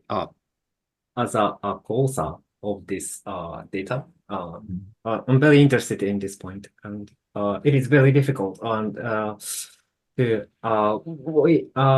at least I don't know how to investigate the strengths of these edges. So, for example, something like the simulation or computational model with the simulation or something like that. But it is very interesting. The feed for inhibition can be very weak. Hence, yeah. So it is very difficult to investigate experimental data. So we will move on to the computational model and simulations or something like that. Is that answer for you?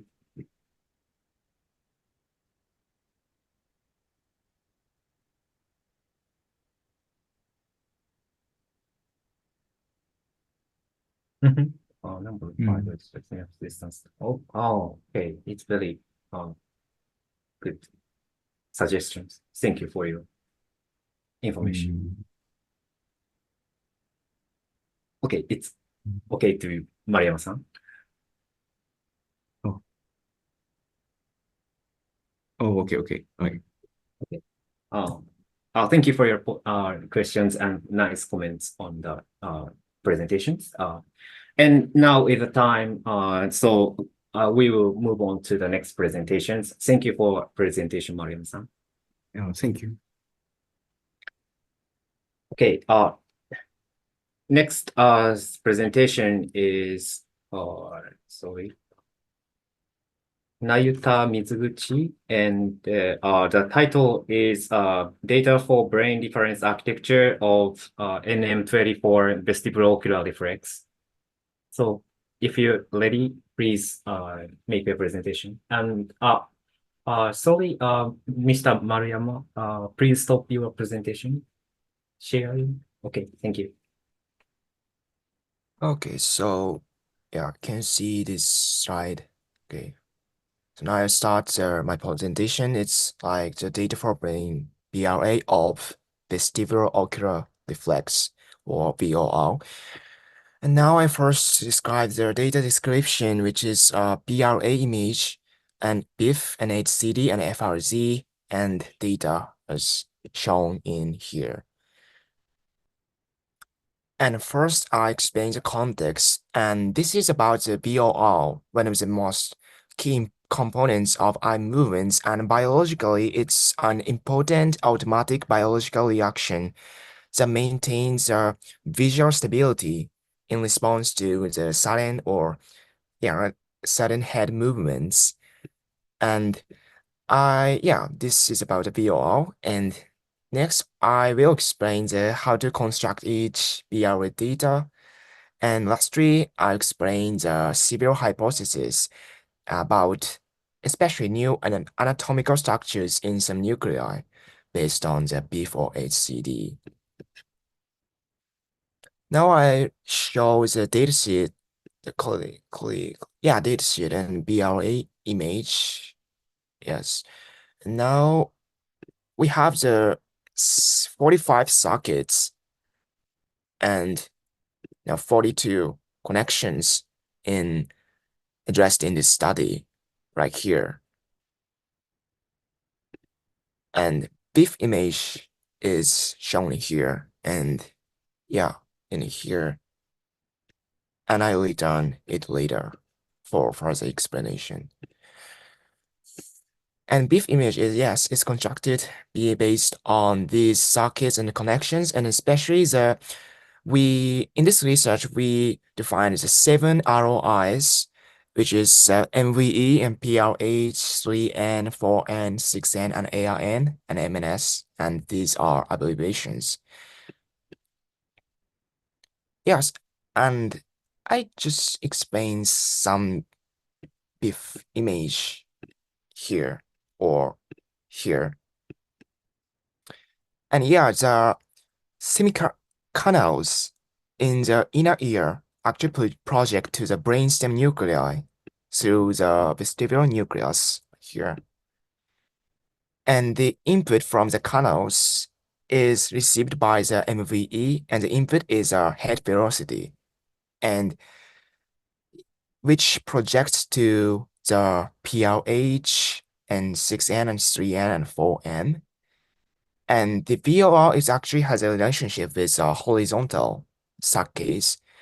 And so, and then it is thought that the 6N and PLH here, or the horizontal VOR, which responsible for horizontal VOR, and the 3N and 4N projections from the MVE here, responsible for the regulation of SR and IR.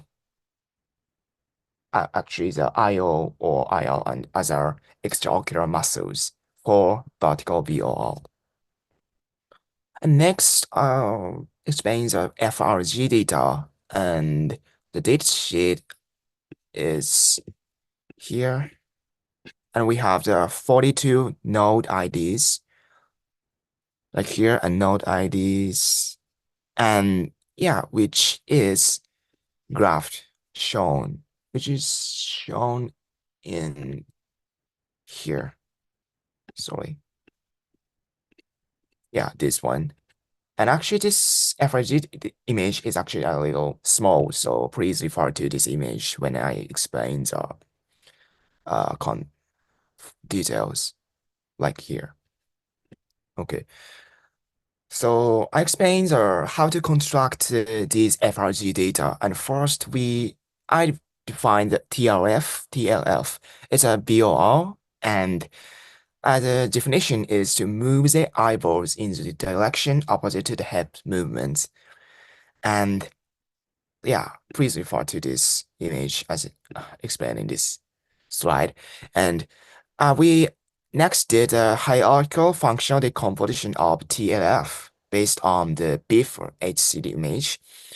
And the conclusion is it can be decomposed into basically two components, which is eye movement opposite to head movement and direction switching, like here. And we basically this divided into a BOR, basically divided into the horizontal and vertical movement, and respectively it's leftward and rightward and upward and downward, like here. And the eye movement opposite to head movement and the direction switching is the basic components, basic FRZ components behind VOR, and which are functionally decomposed into the following components. And especially in the case of the leftward head movement opposite to rightward head movement, we thought that it can be decomposed into convert rightward head velocity to leftward, sorry for the spelling mistake, leftward eye velocity, and then the convert leftward eye velocity to eye position and leftward eye movement. And here, leftward eye movement means that the regulation of extraocular muscles. And we need to, and these three components here in this image, these three components are basically composing of the leftward eye movement opposite to rightward head movement. And this is how we constructed the FRZ data. And it is same for the rightward, or it is same for the rightward eye movement opposite to leftward head movement and vertical eye movement. Yes. And now I move on to the proposed hypothesis that I wanted to present in this station. And there are basically two hypotheses about the MVE, which is the MVE basically responsible for the conversion from the head velocity to eye velocity. And based on the previous research about the commissural inhibition in MVE, direction switching actually is accomplished by commissural inhibition in MVE. And yeah, sorry, it's this one. And yeah, and especially in vertical VOR, MVE also plays a role as neural integrator because as shown in this BIF image, compared to the horizontal VOR, which includes a PRH, which is a neural integrator. Based on the previous anatomical research, there is no existence, or as so far, no existence of the neural integrator for vertical VOR. So we hypothesized that the MVE can actually play this role as neural integrator, and in addition to the commissural inhibition in vertical and horizontal VOR. This is our first hypothesis that we presented. And actually, in the further explanation, we thought, commissural inhibition is basically achieved by four components, which is two excitatory neurons and neural circuits, and two other inhibitory neural circuits, as shown in this image. And this is this is the first explanation. And let's move on to the second hypothesis about 6N.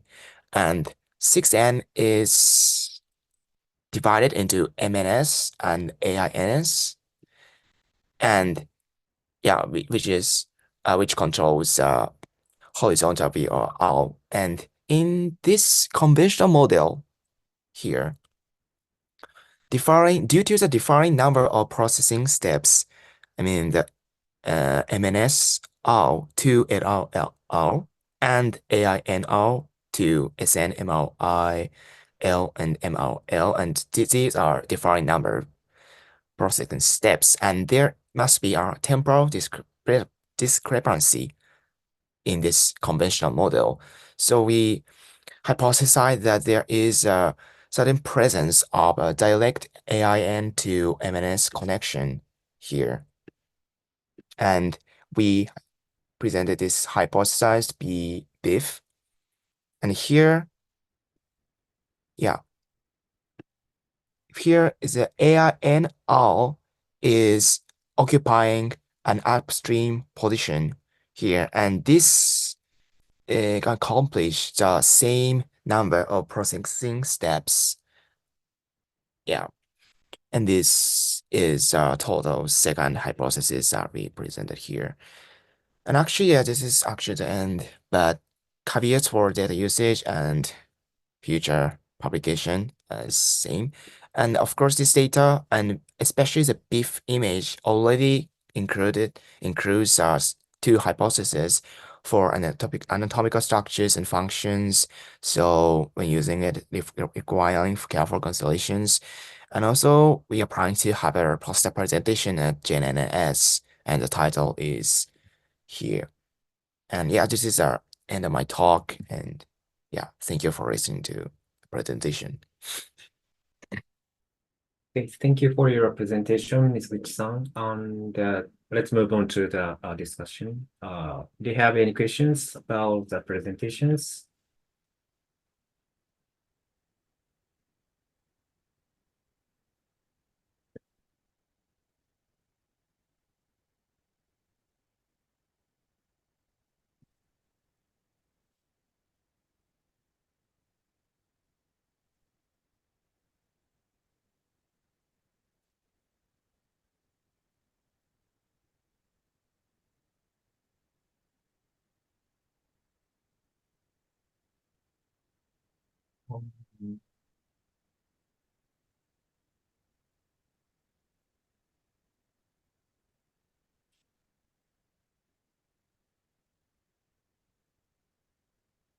Yeah, any questions? Nothing.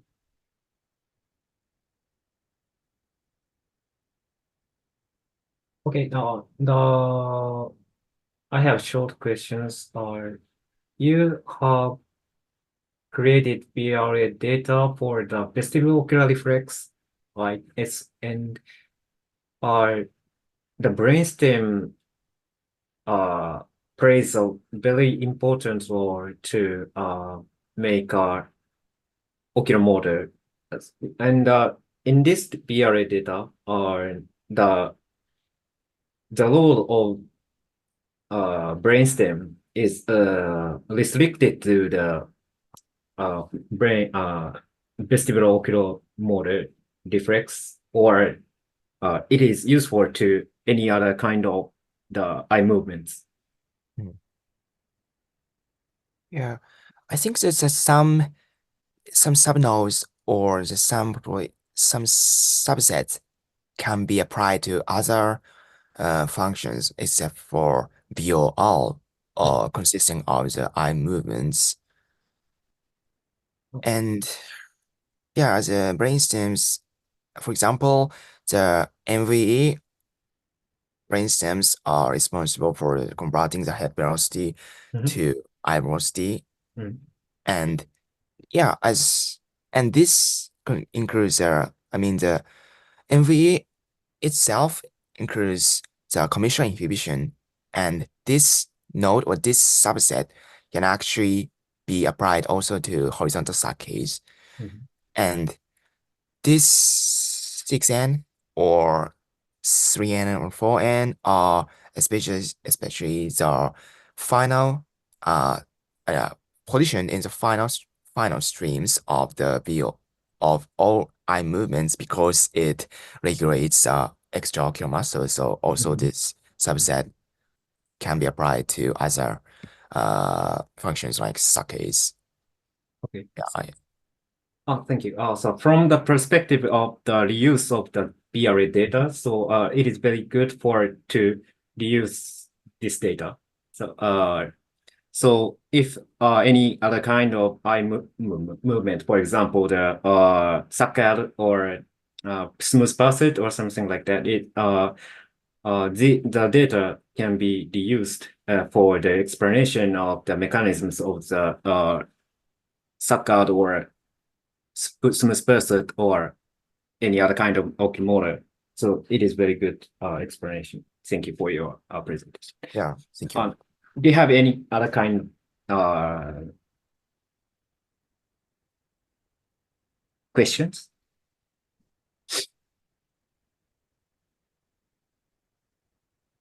I can perceive one short questions.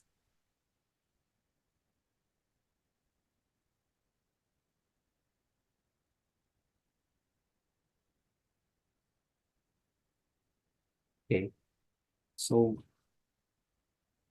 if you don't have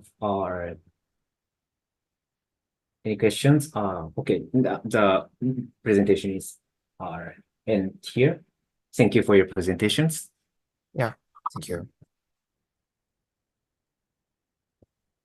Okay, the last presentation in this session, next presenter is Takeshi Nakashima. The title is Data for Brain Difference Architecture of TN24 Hippocampal Formation. If you have ready, please start your presentation.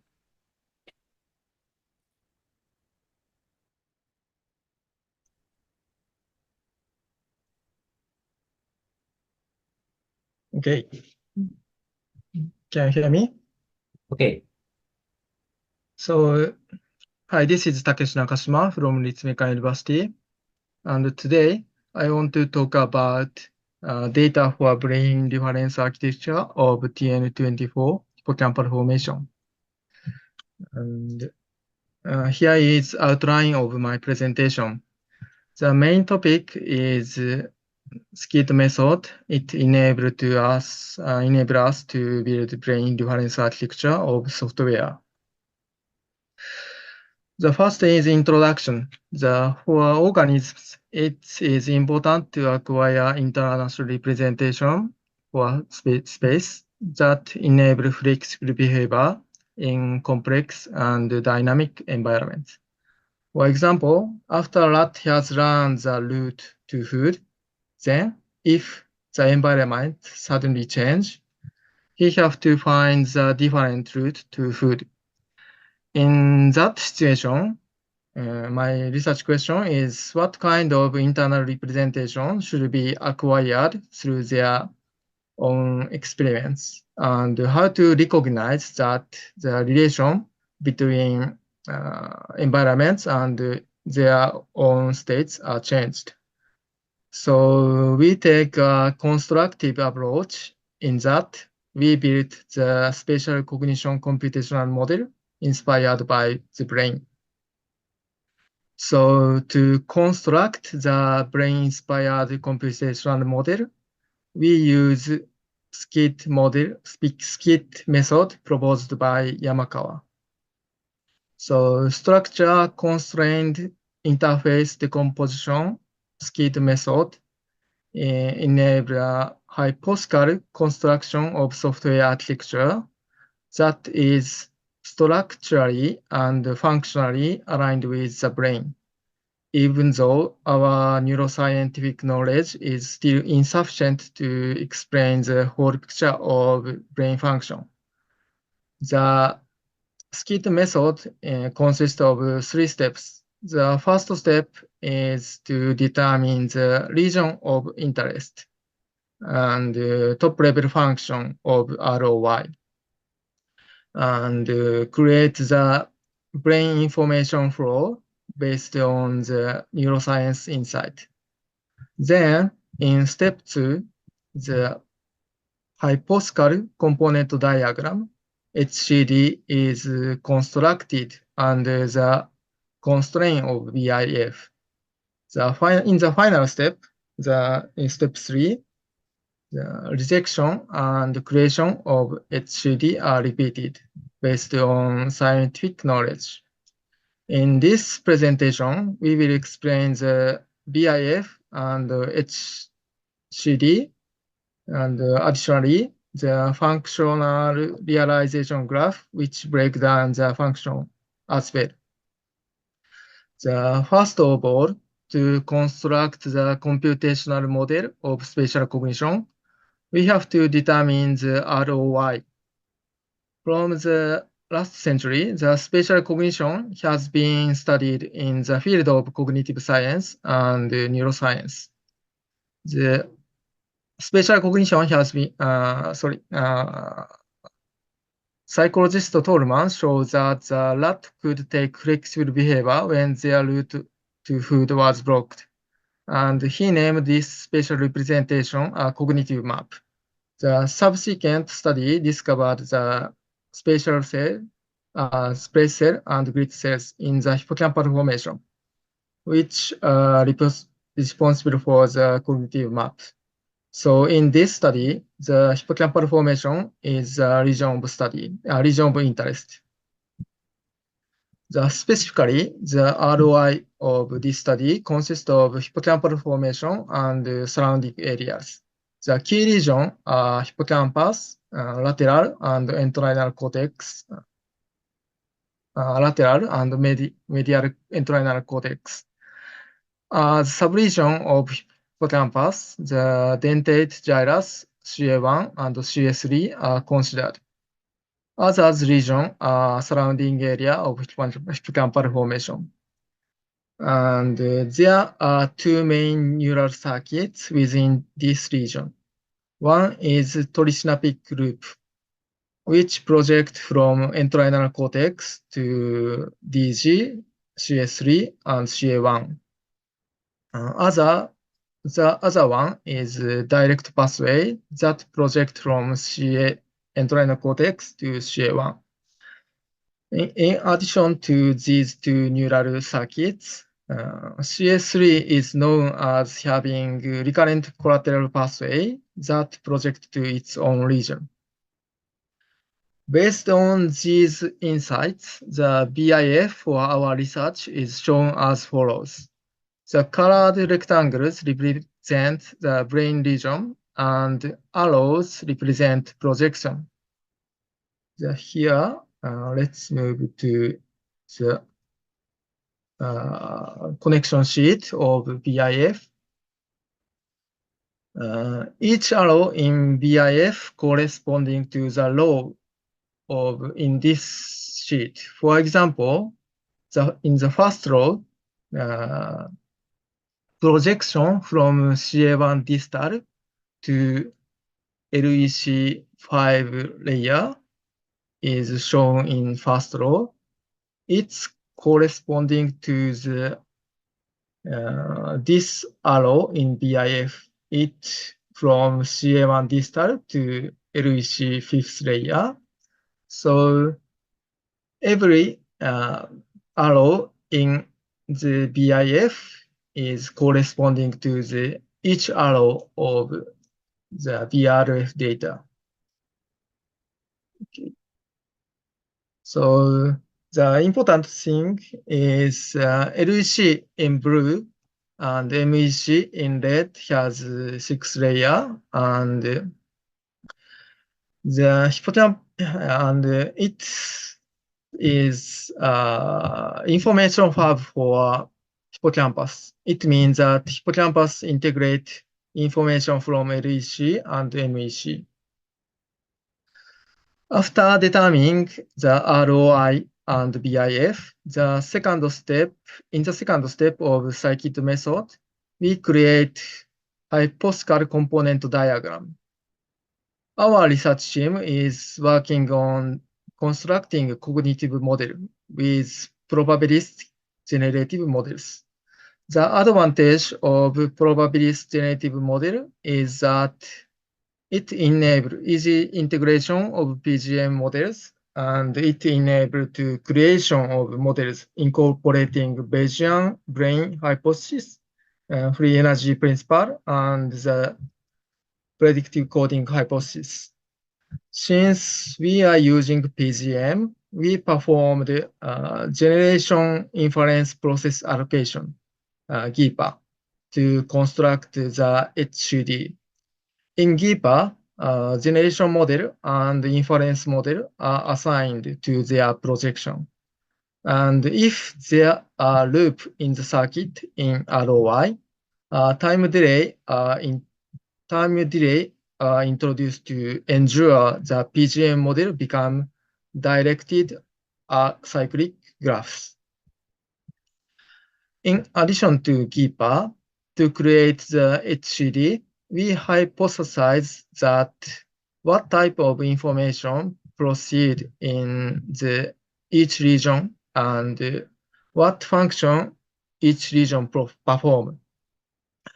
The following paper indicated that the kind of information the LEC and MEC process. According to this paper, the LEC process context-independent local view, egocentric information. On the other hand, MEC process context-dependent allocentric information, such as path integration and bird eyes view.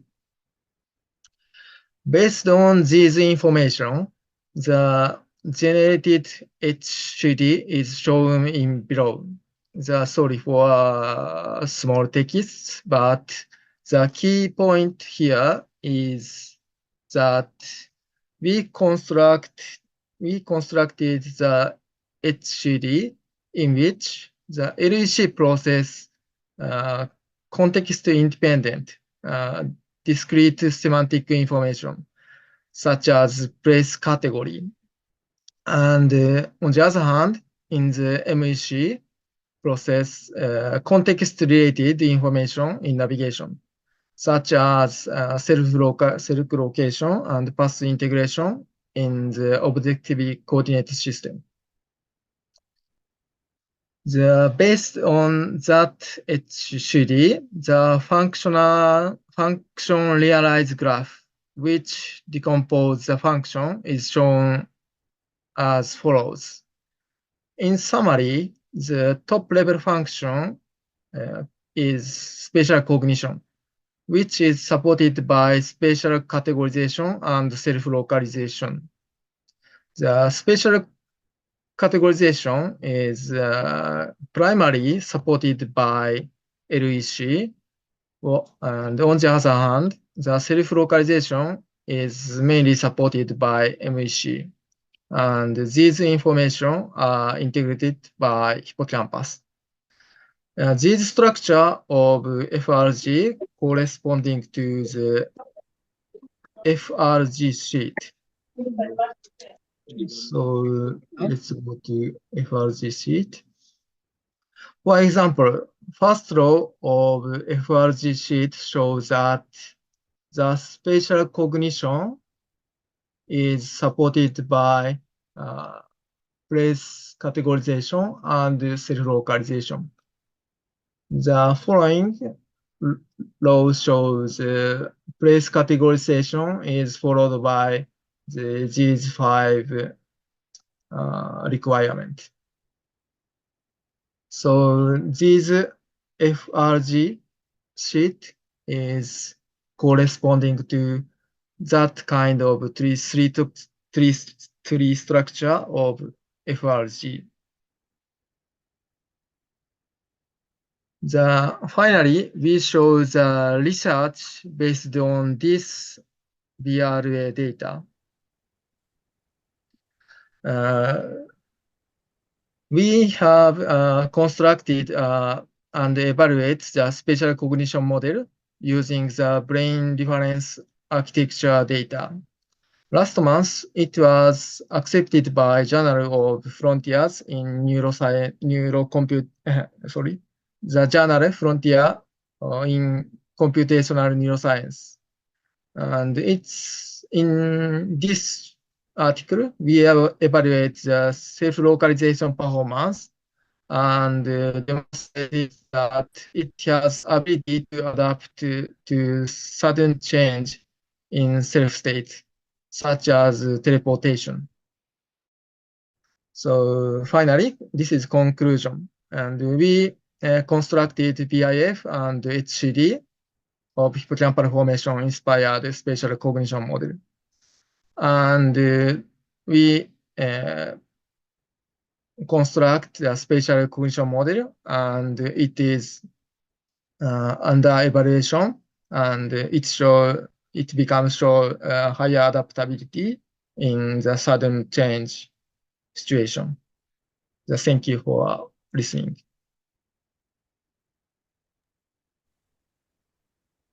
Okay, thank you for your presentation. Let's move on to the discussion. Do you have any comments or questions?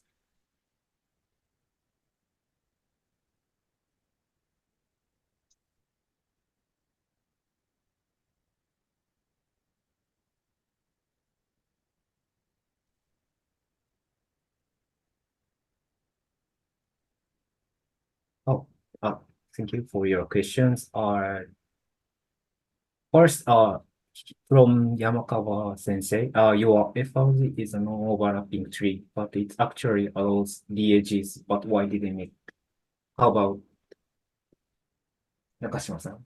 Your FRG is non-overlapping tree, but it actually allows DAGs. But why didn't it?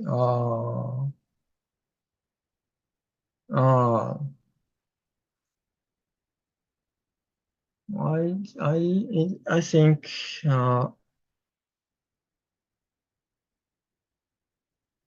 FRG and the graphical model is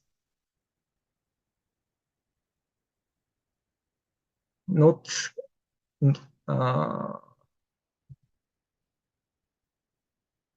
compared, maybe.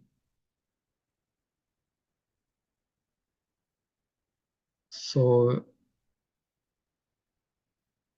in FRG, as you said, the structure seem to overlap. Maybe Yamakawa-san said this area, but I don't think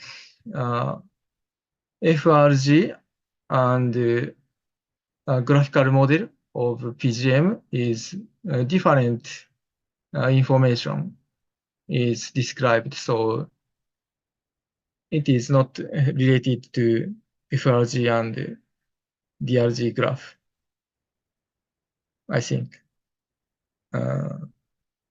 It is answer of your questions. Yeah, I think that if to see this graph, the other example, for example, the former Mizuguchi-san's example, the some uniform circuit is used to another functions, but your uniform circuit in the bottom side is just under the just one requirement. So is this designed for that kind of thing, or is there some similarity of the two functions or something like?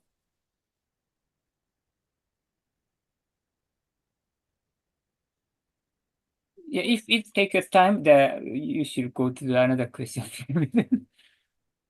Okay, thank you for your questions. And let's move on to the next question from Dr. Kaban. Do you know which cell types are the source and targets of the projections? Or if it excitatory inhibitory? Yeah. It is depend on the. I cannot answer clearly, but maybe it depends on the paper. In the connection sheet, each connection is each connection has a reference paper. So in this sheet, there is no information. It is inhibitory or excitatory. But if you check the reference paper, the information is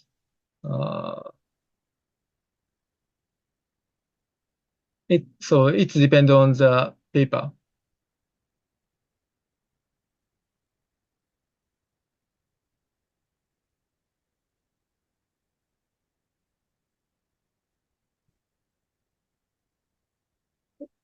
Is that answer of your question? From Dr. Yamakawa, in circuit state, the description of excitatory inhibitory states exists. Also, please go on the circuit seat. Oh, sorry. Okay. It has transmitter or modulation W's V O and W is denoted. Inhibitory and Maybe excitatory. this. Okay. Right. So the circuit using the data is decided with excitatory or inhibitory, right?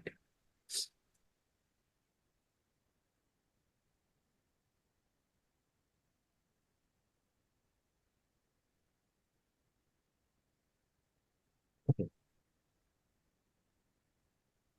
Thank you for your questions.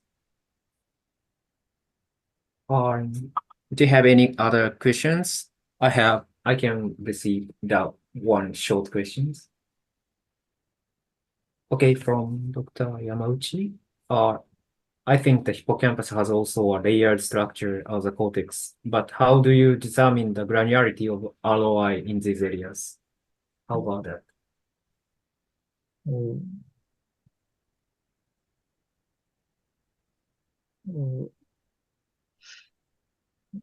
Yeah, actually,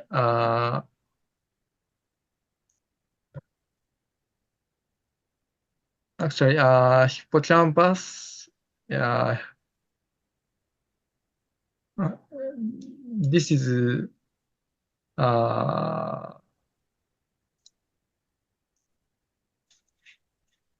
first time to hear the hippocampus has a layer, especially the dentate gyrus or CA1, CA3 is, in my knowledge, there is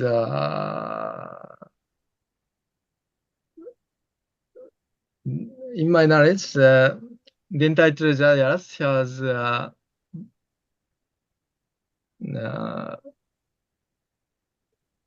uniform. So, sorry, I don't know the. Yeah, I'm a contributor, and this is like a project, and Mr. Nakashima is a kind of engineer and almost making the computational model. And me and the other contributor is designing the hippocampus anatomical structure. So in this case, we in Nakashima-san's model, the CA1, CA3, and dentate gyrus has only one layer, but we introduced the many layers for MEC and LEC. So this is a simplification of in this model. But as first speaker, Mr. Suzuki said, there are some more detailed design has we are thinking now. Is the answer to this question?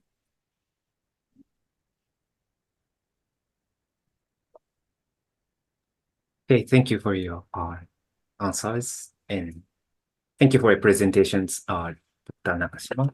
And this is the end of these sessions. Thank you for your participation and all presenters and our participants. Thank you very much.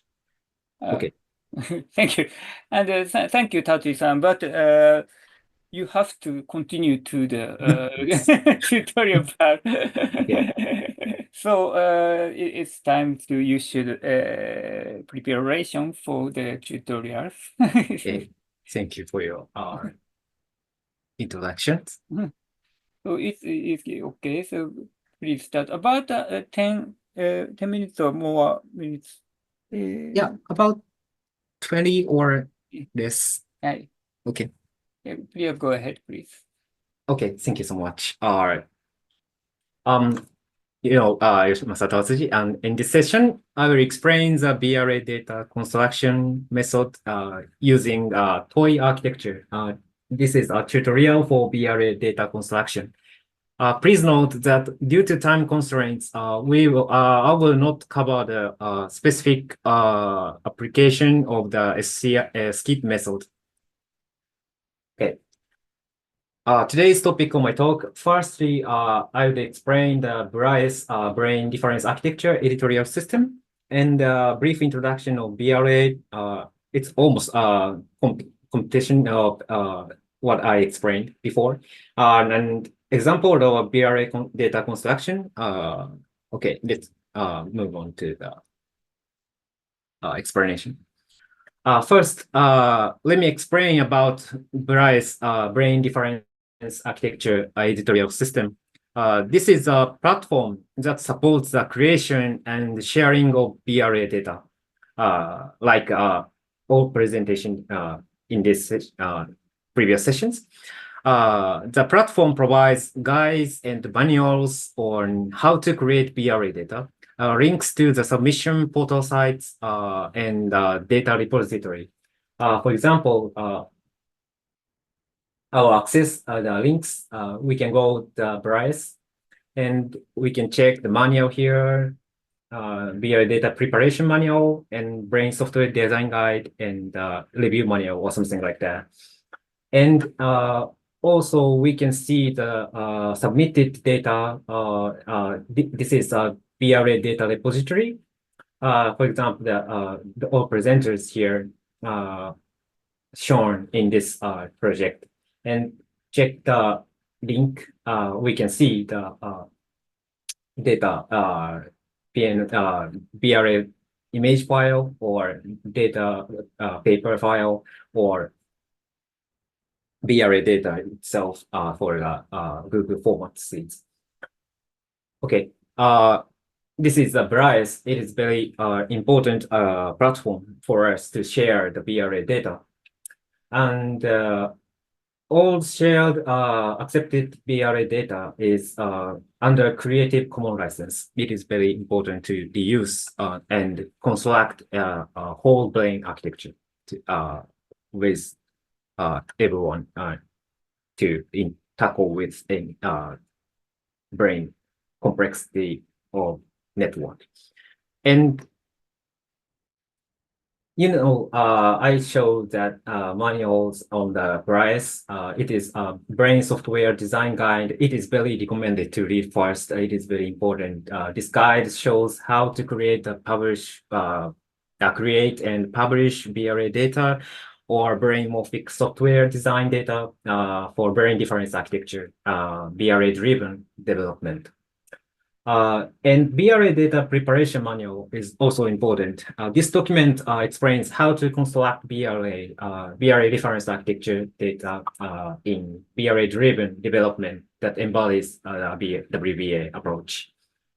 And it also contains a BRA data review manual, and descriptive text is not used now, so it should be ignored. Then also please read these two guide and manuals for the first to make a construct the BRA data.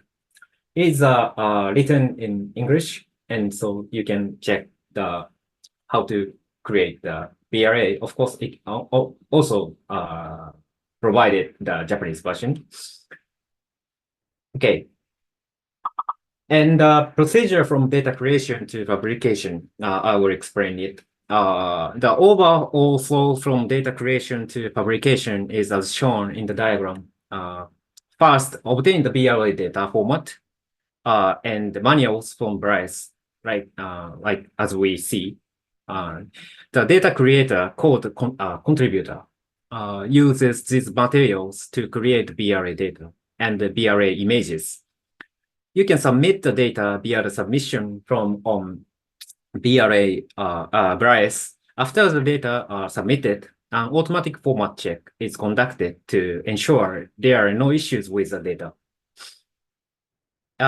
If there are problems, you will need to collect and resubmit the data. Feedback the review result to contributor via email. So data modification and resubmit the modified data. And now again, the format reviewed and checked. If there are no issues, the manager will request a review of the data by experts in neuroscience or engineering. It is especially important that BRA data, including HCD and FRG, is written in a way that engineers can understand. The results of this data review are communicated to the contributor through the manager. Data that is accepted is registered and published in the Bryce repository. As we can see, the repository here, like this. It is accepted BRA data. Okay. And brain difference architecture is more has been explained so well from all presenters and me before. So it is repeated, but I would like to explain what the brain difference architecture data again. As already explained, BRA serves as a reference architecture for software that mimics cognitive and behavioral functions in a brain-like manner. So it contains brain information from BIF of anatomical data of the brain, and the information of brain functionality as a hypothetical component diagram and functional realization graph as HCD and FRZ respectively.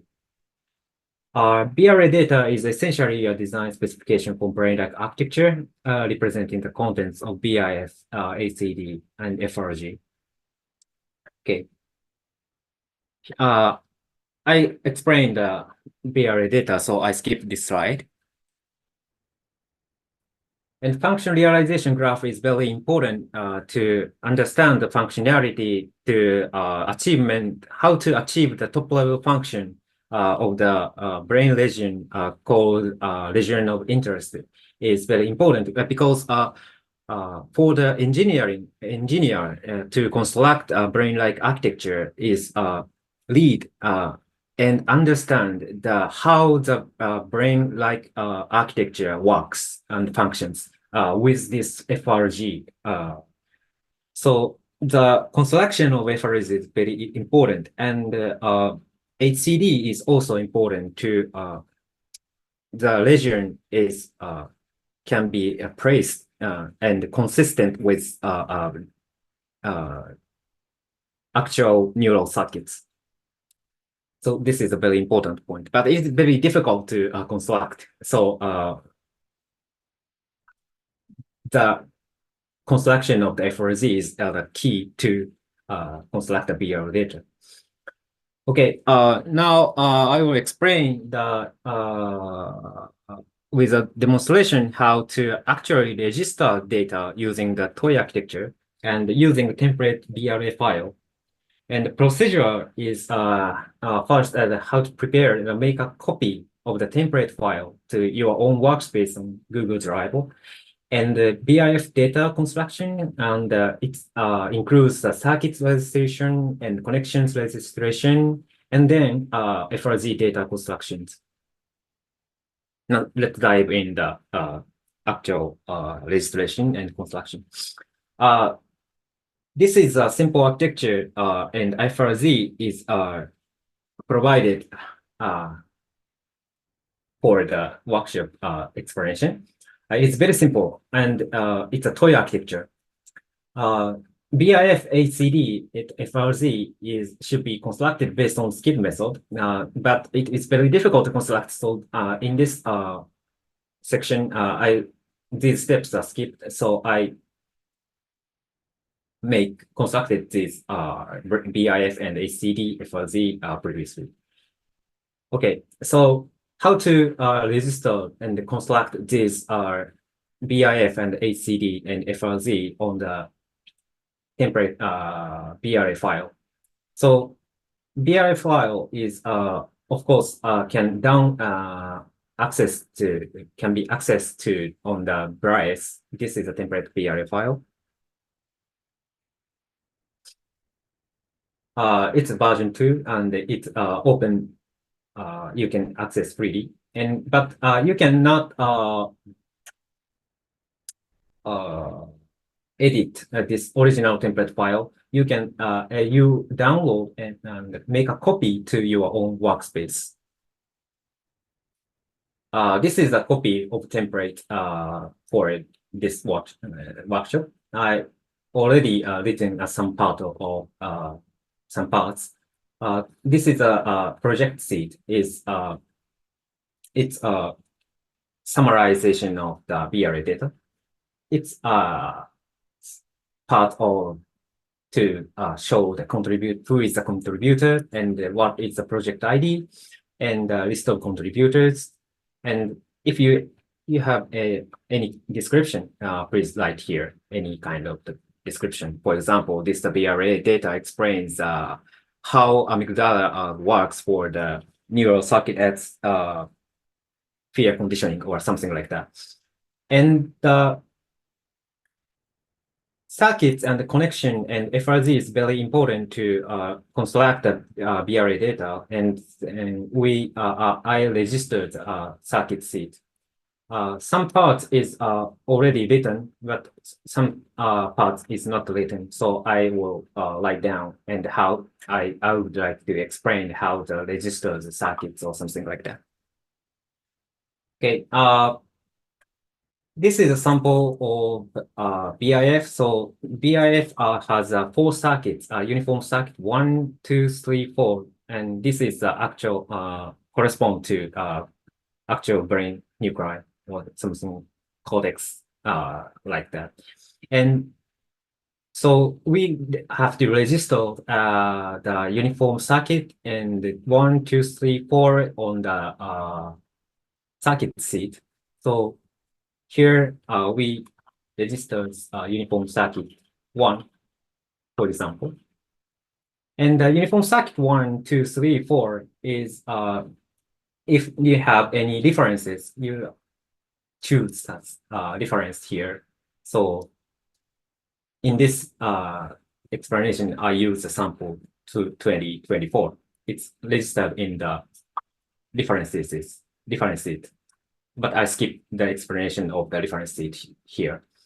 And the names of uniform circuit 1 is uniform circuit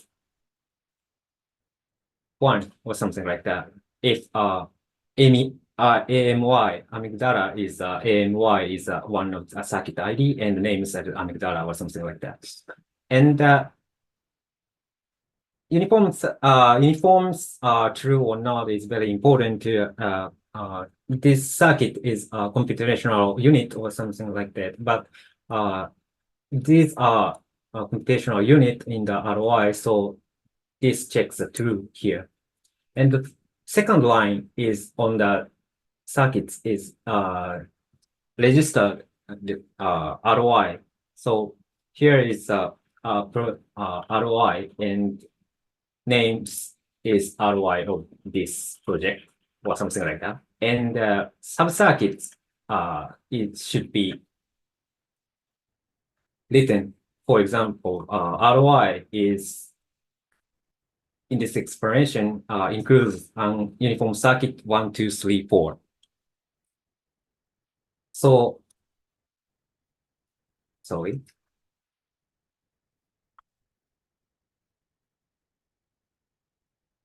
I write down the all circuit ID here.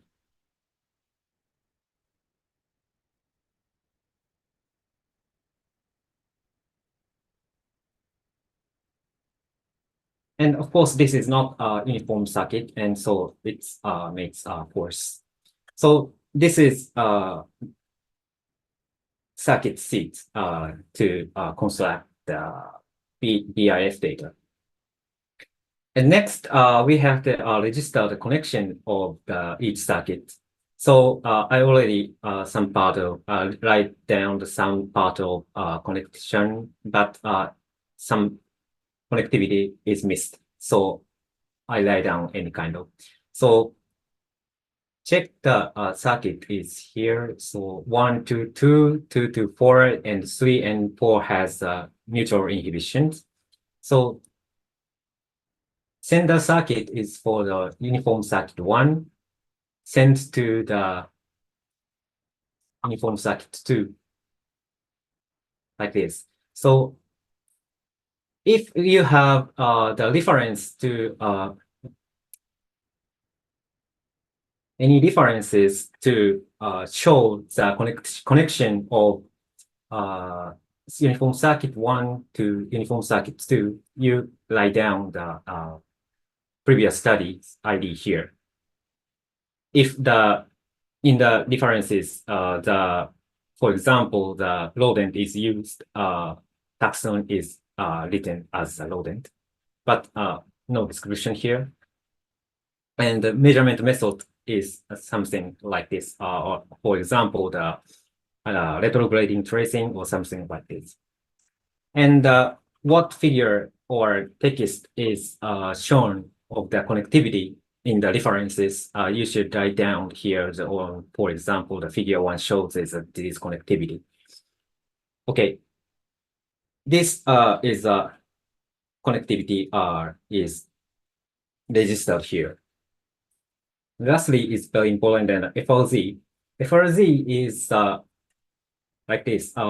So uniform circuit 1 conveys the information to uniform circuit 2, and uniform circuit 2 that conveys the uniform circuit 4, and the 3 and 4 are interacted to realize a function.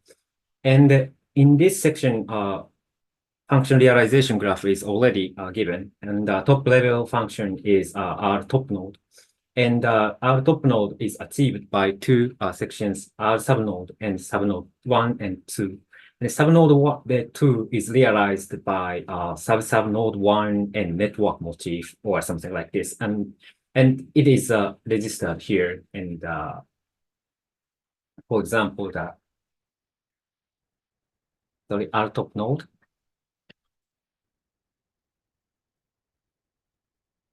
Our top node here. And it's includes it's achieved from 2 nodes, our subnode 1 and our subnode 2. So write down here our subnode 1 and our subnode 2. If you have uniform circuit 4 is actually correspond to the uniform circuit 4, and you write down here the uniform circuit 4. Okay, and these are kind of the procedure you make FRG data, and the more detail is written in the manual and the design guide here. So please read these guide and manuals documents. I would like to construct any data, BRA data, and share your BRA data in the field of neurosciences and engineering. And lastly, I show again the Bryce here, and please download and manuals or please check the BRA data construction. Okay, thank you for my talk, attention on my talk. Okay. Thank you for short tutorial. But is there any question from the audiences? Okay.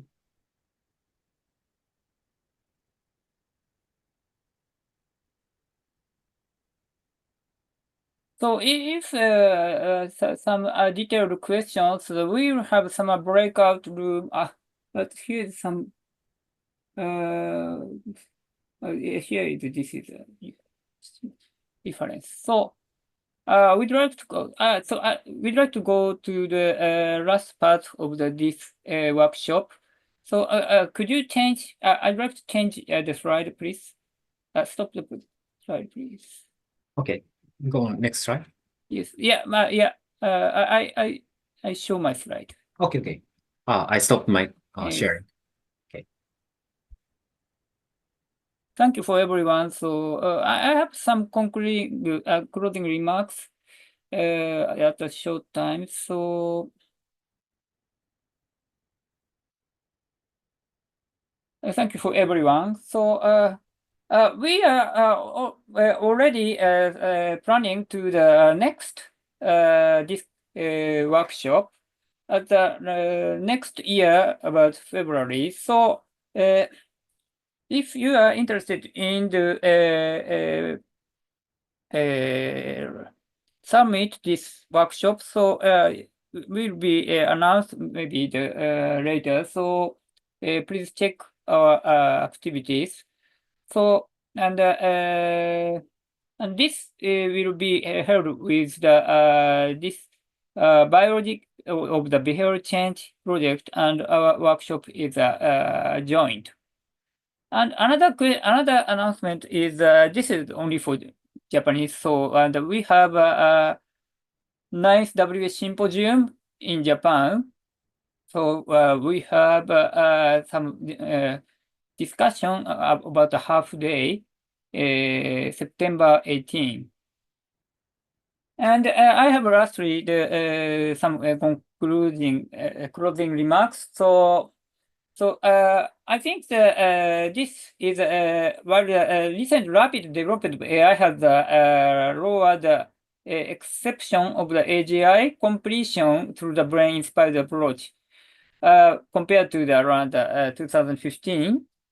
But there is still potential for brain-inspired AGI to contribute to human welfare. So it can serve bridge the superintelligence or advanced AI due to in high affinity with the human. So this is the human-like AI is very useful, and it will be the foundation of innovative applications. So various fields such as medicine and education, and modeling the brain is a journey to understand ourselves. So making the brain for the AGI is very important for us. And if we can provide design information from brains by the AGI based on the latest findings in neuroscience and other fields, so its implementation will likely become increasingly easier in the future by using the advanced AIs. So as I already said, our designing process is replaced by AI now. So it will that kind of process acceleration is continuous. So I think that this effort will be more faster than as we think. So, and however, comparison of the essential to complete the whole brain specification of Bryce is, I think, important because it is not completely automatic. So the collaboration is very important to progress this project. So we look forward to the participant in the construction via data. So thank you for attending all audience and presentator. Thank you very much. And I'd like to end this workshop, but we have some additional breakout rooms. It is already finished, but if you have any interest of talking about sometime about 10 or 20 minutes talk with breakout rooms. So if you have some question and something talk about presentator or me, so I think that all presenter is not here or not, but if they present a room, so maybe the Katayama-san will. 山川さん、はい。I showed 4 rooms. I defined 4 rooms. Okay. How long do you want to set record time session? 20 minutes. 20 minutes. Yes. All right. Yes. So it is end of that workshop is finished, but it's additional time. If you are interested in, please enjoy the breakout rooms. Okay. Additional comments, additional notes for attending breakout room.